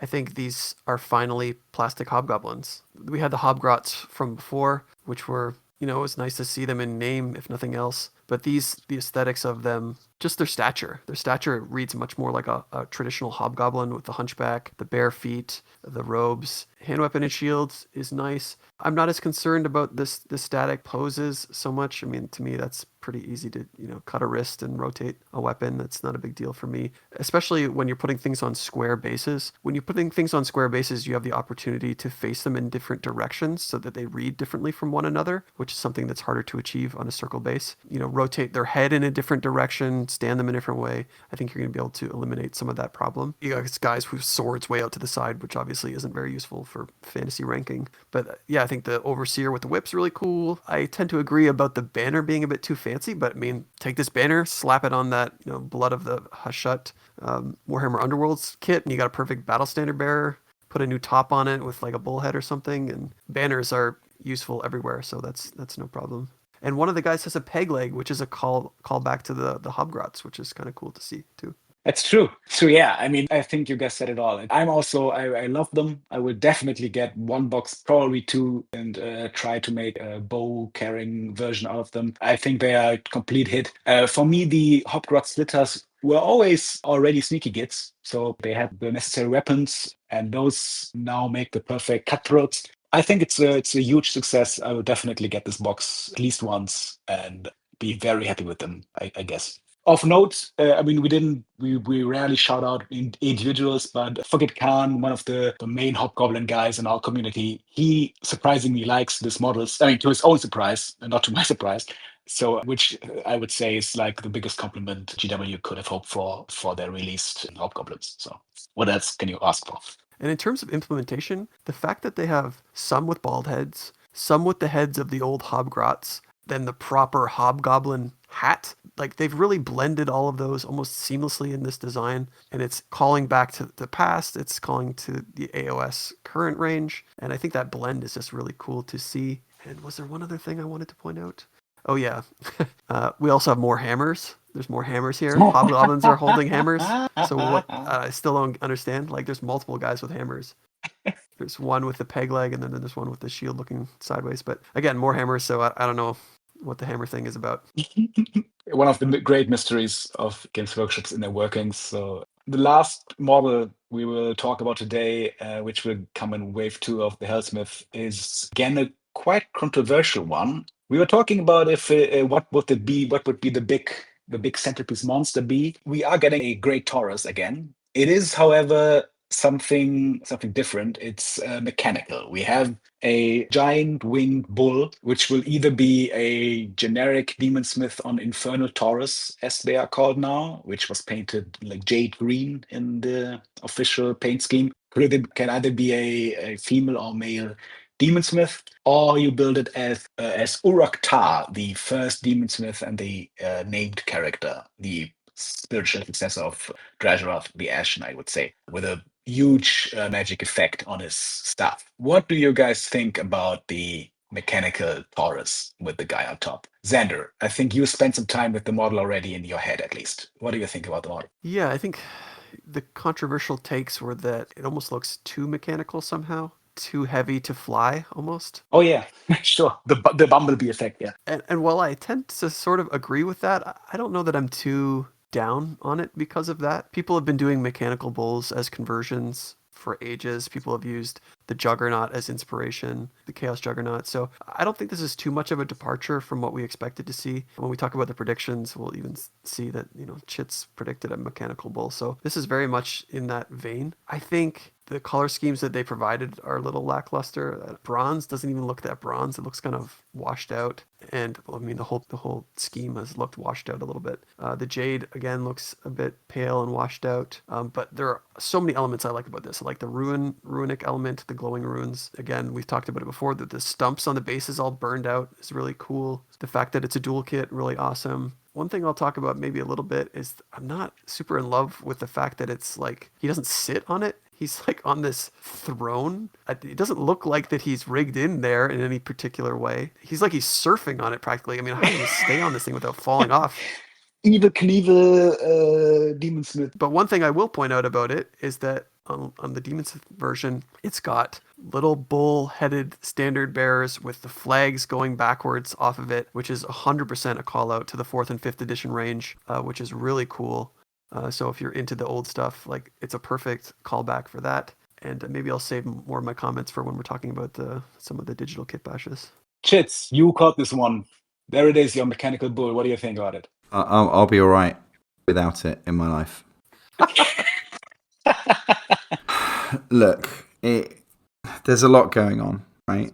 The altar concept is something that GW have not executed before for Chaos Dwarfs. And it doesn't... The throne itself, right? I could see myself taking that and putting it somewhere else. The bull, I feel by making it mechanical, we've lost something that's to do with the bull centaurs themselves and to do with mutation and magic and beasts and slaves and beasts of burden. And like, I could see Uraktar, the first demon smith, like your super ultra mega god character or whatever. I could see him having the only mechanical bull that exists. But I can't get behind. Everyone's got one, and I can't get behind. There's no proper bull. There's no Taurus, magical or biological or whatever you want to call it. And there's no Lamassu potential in this. And I think everyone's reacting to the paint scheme again with the crystalline wings, which is a mistake, right? I like the glyphs. I can approve of the concept, but I just don't think I need this. Uraktar himself, I like that he's so petrified, but he does look a bit 3rd edition to me. Like this funny little horned fellow with a big bushy beard. Like, I don't need him. And the Lady Demon Smith, who is the generic lord, I've already got one, planned out in my life. So I just think, given that this is going to be, very expensive, I just don't see myself ever getting it, because I think I own, as many of you know, most of the Chaos Dwarf miniatures ever created anywhere, and I have plenty of versions of this, and this concept take on it is bottom of the list. Robot Bull, to be honest. For a Kadai Destroyer without the stuff on the back, all that kind of stuff, I think it would be fine if someone put that on a table against me. It's just not how mine's going to look. So even though I love the runes and I love lots of things, I just don't think I'm going to buy it. Okay, that's fair. Commenting on that a little bit, I think the callbacks to 3rd edition are cool.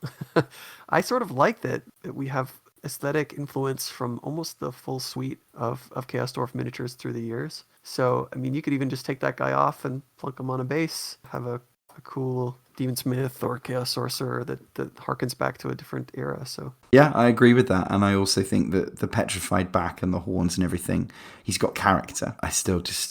The juice and the squeeze ratio, I think, for me, I think is surprising. Because everyone who runs this army in AOS is going to need one of these. They can buy it. That'll be fine. Just now that you said it, Chit, the first time I think I thought about chopping the whole throne off the bull, build a palanquin out of the throne. You just need something. This could even go, put this throne on this bombard chassis.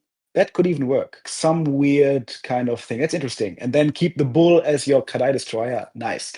But generally, I like this model a lot, actually. I think it looks super, super rad. I love this model, just as a model on its own. If this would be a toy or something, I would totally dig this. I'm with you, Shits, that it's losing this, having this alive Bale Taurus is that's a loss. I'm with you, but the model itself, I think it's super cool. I think wrote in the forum, I could see myself buy this model for $120 or whatever they will want to have for it. Take my Dremel and file all the edges off, and maybe then take a little bit of milliput, and then you have your organic bull. But because the underlying pose, the underlying sculpt is great, I think. It's just that it has this angular lines, which makes us into a mechanical bull. As soon as you round all the edges out, you have a fantastic Bale Taurus. Now, I already have the Forge World Bale Taurus, so I probably won't buy this because, money, and I don't need this. But I love this model. I think it's super awesome. And with the digital kit bashes we'll be talking about now, I think this was one of the biggest transformations that Xander did. So what about wave 2, wave 1? What are your thoughts on it? Final words, bottom lines? So we're calling it an Infernal Taurus. So that's, again, another callback to Infernal.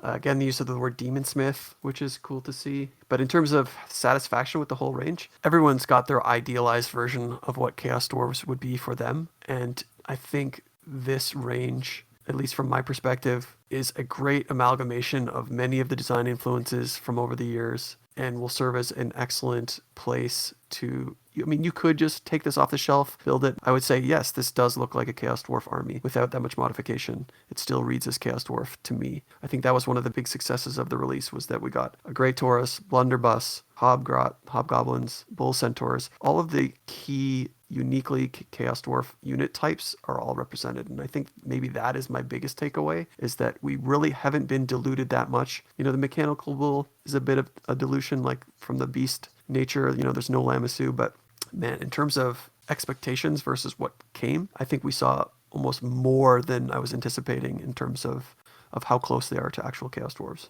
Chits, what about you? I was pleasantly surprised when I woke up. I think I have not yet voted in my own poll because I've been really on the fence.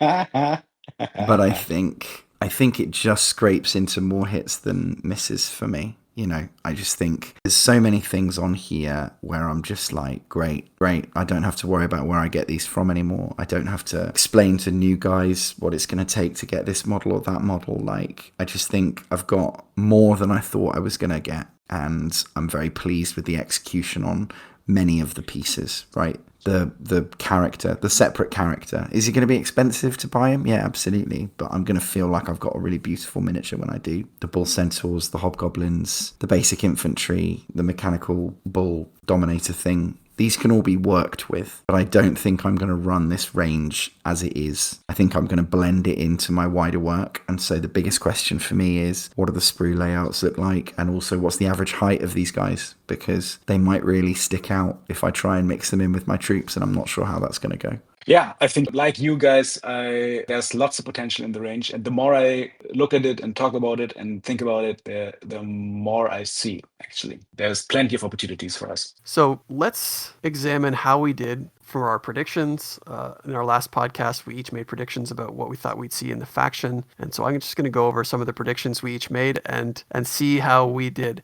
So for Chits, you know, you assumed rightly that the Volrax video, the 15 models in a box, the Dreadnought artillery piece, all that would come to be, and you know that was correct. So largely that's what we saw. So that was good. So good prediction there. Based on another rumor, you correctly predicted the name of the faction, which would be Helsmiths of Hashut. So again, that was a good prediction there. And then as a summary, here are the other things that you predicted. So you predicted heavy infantry. You predicted no cav, so no bull centaurs. You predicted no greenskins.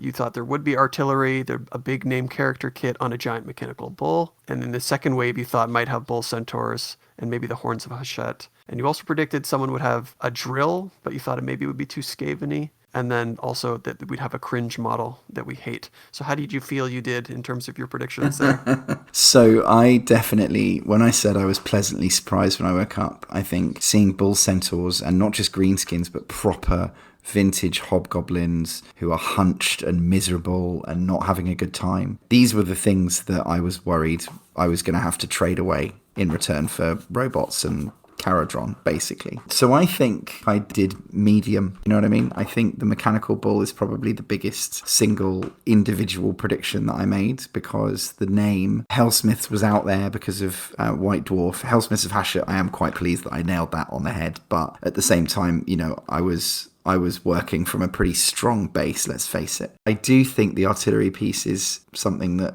people generally don't like. I think when you look at it, I think it's the thing that it doesn't look like the things we used to like. And I think from that perspective, I don't think it's the universal cringe exactly, but I definitely think it's the weak point for me. I think they avoided a lot of things that I would have disliked. And I think all of the petrification, all that kind of stuff, that was more than I was hoping for. And so I think from a relatively low but reasonable base, I think I've been pleased with what I've seen, and I'm glad that my predictions were wrong.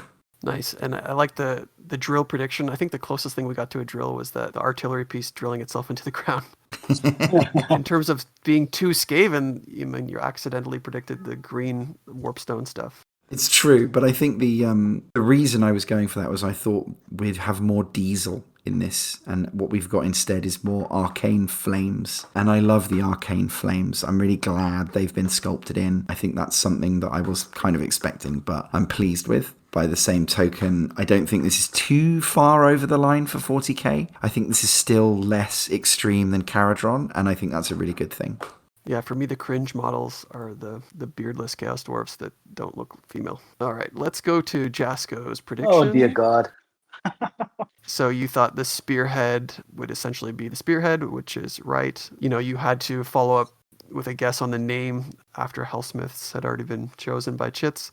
And I think because Hammers of Hashut wasn't trademarkable, you predicted Hammer Drawn of Hashut using the drawn suffix that we've seen for card drawn. And I think you get half mark on that because they did have a new name for the Chaos Dwarfs, which were Tsar Drawn. Thank you very so I much. think that prediction counts, which was cool to see that the word Tsar has been carried over. Definitely. We haven't talked about that yet. Yeah, that's true. Tsar is back. That's good. Yeah. And then so for your wider predictions, you predicted new human followers, Yep. no bull centaurs. Nope. The big hats might have been oversold and that we probably Yes. wouldn't really get anything we were seeing.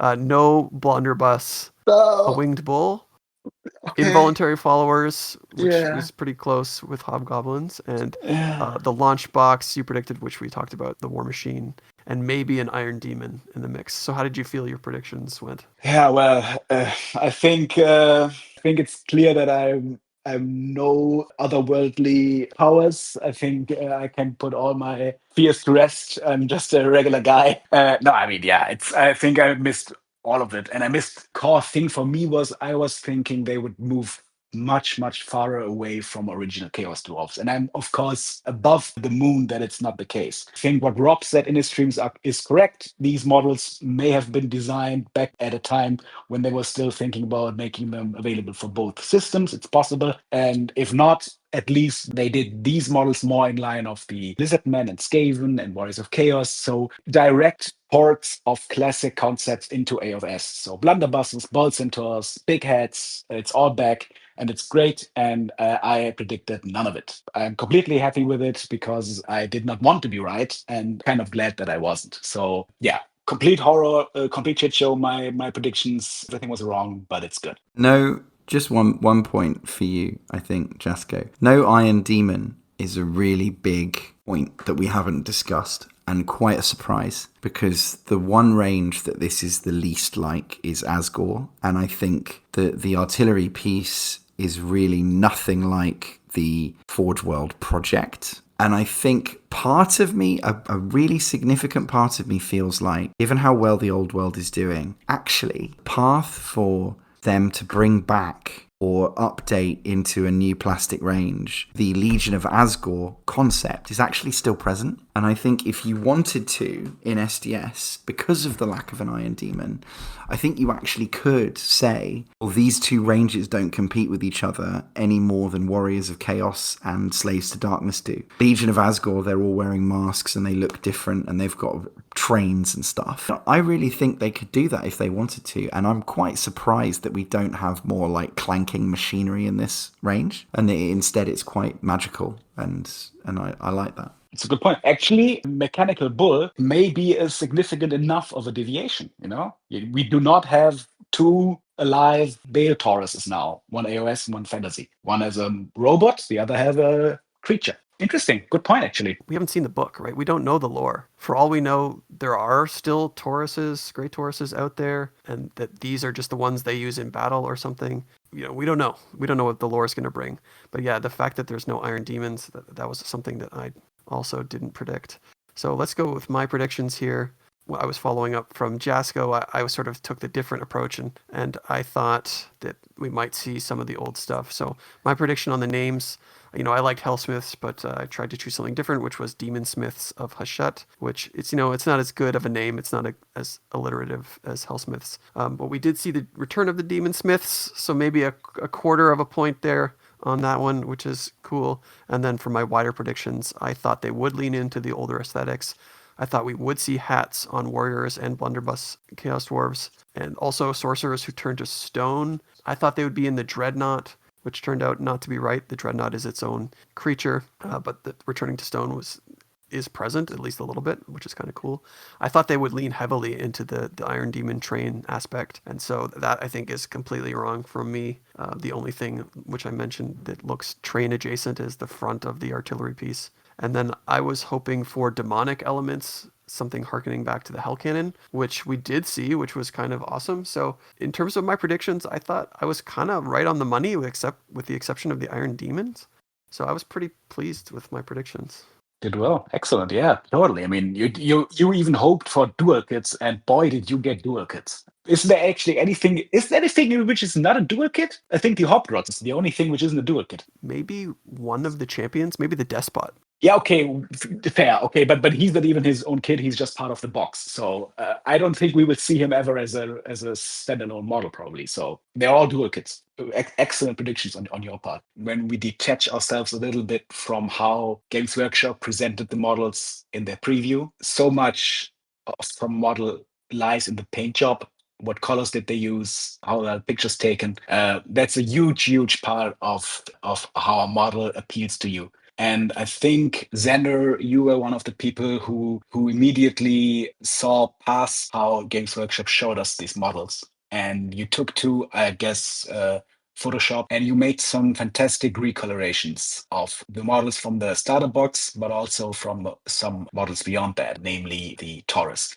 Do you want to take us through some of the things that you thought about while doing this, and what are your results? Okay, so for mine, the very first thing I wanted to do in Photoshop was just recolor them in the traditional red and bronze that we saw in the alternate color schemes. And what I also did was put them on square bases. The exact proportions of things and how big they are relative to the bases, I'm not certain about, so I just sort of took them and added them and made them compatible, but I think they look great on square bases. I think it's going to look really nice. I assembled as many things as I could on the square bases, but I thought the troops translated to square bases just as is, kind of perfect. And then the two things that I want to call out maybe specifically are the bull centaurs. So I went to town digitally kitbashing the bull centaurs, and one of the first things I did was want to use the bare arms that more resemble the bull centaur renders, but then keep the chest plate and the shoulder pads to make them look more heavily armored. My kitbash uses the bare arms, the chest piece, the shoulders, and then the traditional head as well. And I thought that was a cool look. It looks so good.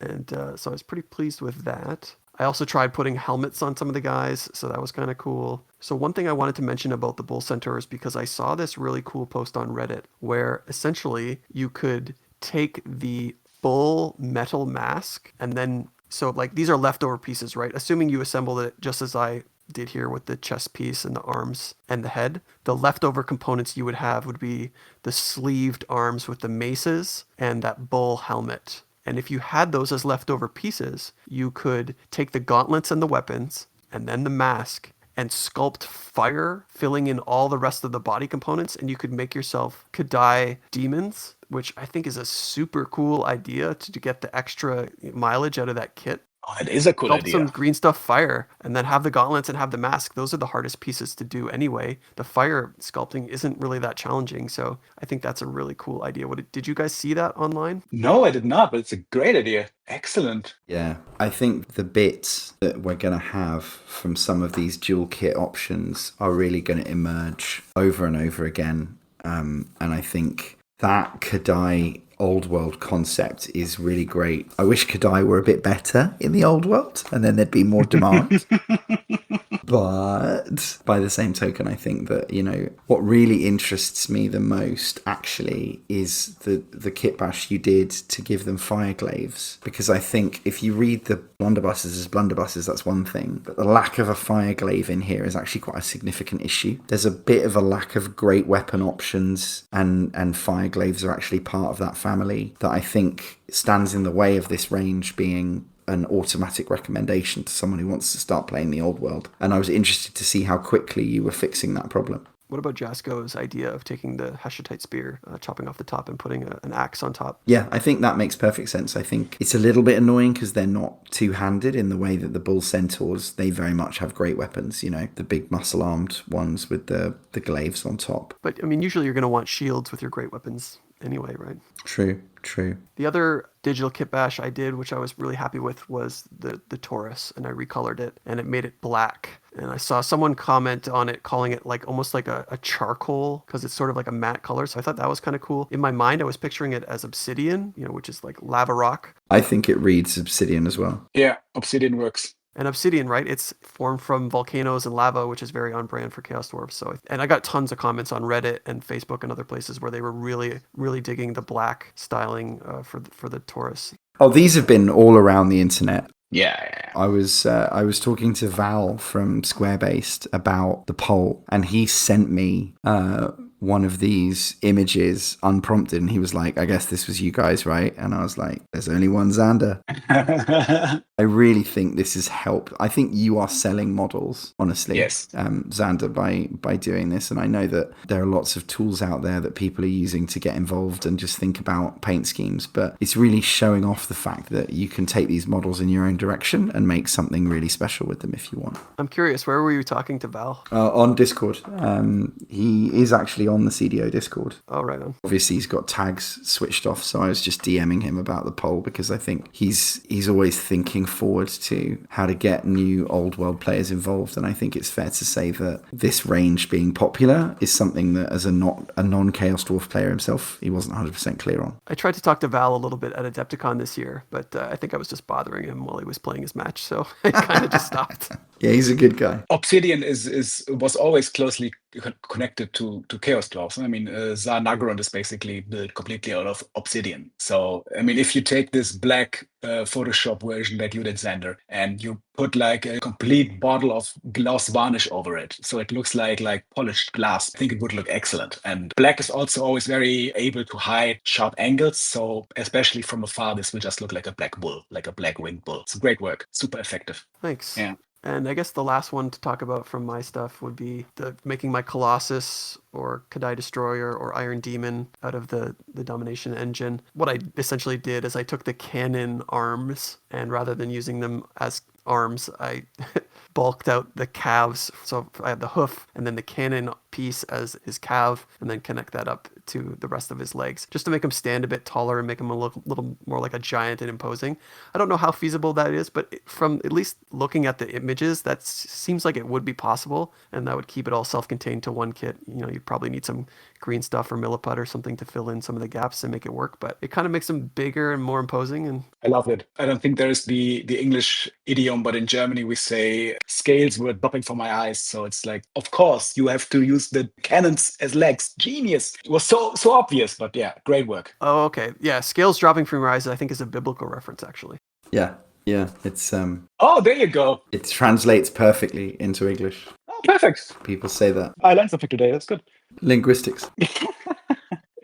I think it's triumphant. I think it's just a reminder that we ain't seen nothing yet. Once we get these kits in the hands of our veterans, I'm thinking about people like you, but also people like Tyranno. Reaver, if anyone can convince him to do it. These bits are going to show up in places we never imagined, manifesting as items that we didn't know we needed.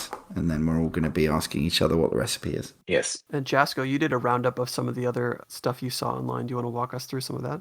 Exactly. I collected some. I mean, I collected yours, of course, being the most prominent. I think also your blunderbuss conversions are good with the alternate heads. They are good. Jack did a recolor of the flame hurler guy. He just painted the whole weapon metallic. Just took away the demon orb and took away all the glow. Grounded the colors of the skin more and his armor, and looks much more effective. It's much more familiar. The weapon. Well, I mean, who's to say what kind of weapons Chaos Dwarfs built? So the flame hurler thing without the demon stuff, well, it works basically. Who cares? And he also did, of course, the conversion of the Underworlds warband, the spear lady. He made it to a BSB just by giving her a beard and putting the banner on top of instead of the spear. Very effective. I think we will see this particular conversion a lot because it's super straightforward. The spear guy just has a perfect pose. for a BSP. Chit's already talked about Jack just wanting to take the rocket launcher, just take the rocket part, take some wheels. If I think back at your video, Xander, about the scratch build Doom Diver, if you build just a very basic construct underneath the rocket launcher, you have a very nice Deathstreaker rocket launcher, which you can put in a base, very effective. Grask did 2 digital mock-ups. He took one of the cannons from the Dominator engine, and instead of using it as a leg like you did, he put that on the bombard instead of the chimney gun. Or like it's still a chimney gun, but it's just a little bulkier. It's very good, looks very effective, and it's a different vibe. Now it does not look like World War II artillery piece anymore, just by switching out the chimney, which is surprising how effective that is. Yeah, and I think he's limited a little bit by the digital kitbash there. He'd probably situate the cannon piece even lower to make it more stout looking. Exactly. So very effective. I could see this work very well, and also this smoke coming out of the thing could work. So it's very good. I think this could good plan. And another thing he did, which I really liked, is he took the Demon Smith from the flame he has on his outstretched hand. He put on one of those things. I guess it's from the Nagash model. It might also have been from one of the other lesser models in the range. But these ghostly banshee-like wraith kind of models, which you also see in the Mortis engine and Black Coach, just coming out of the hand, which is very effective and gives a very eerie kind of look to this Demon Smith sorcerer. So also very effective. Yeah, this is the first time seeing this piece, and it just looks incredible. It's such a cool idea to have so much of the more demonic forces being summoned by the Demon Smith. Yes, totally agreed. So like Chip said, we have so many people in the community who have done this kind of stuff for years. And if they take to these new models, they will make some amazing work out of it. So golden demons for the next years are set, I guess. I'm angry about one thing more than anything to do with this release, and that is the fact that Iron Golem sprues are $80 on eBay, $100 on eBay. Because the Iron Golem would have been the way for you to make Infernal Guard with masks. So many people have brought this up to me. People have been buying up already assembled warbands off of Troll Trader, right? Gunneer in our community has already been doing that. The weapons that they had were incredible for this. And I know, Xander, you've got an unopened Iron Demon box, right?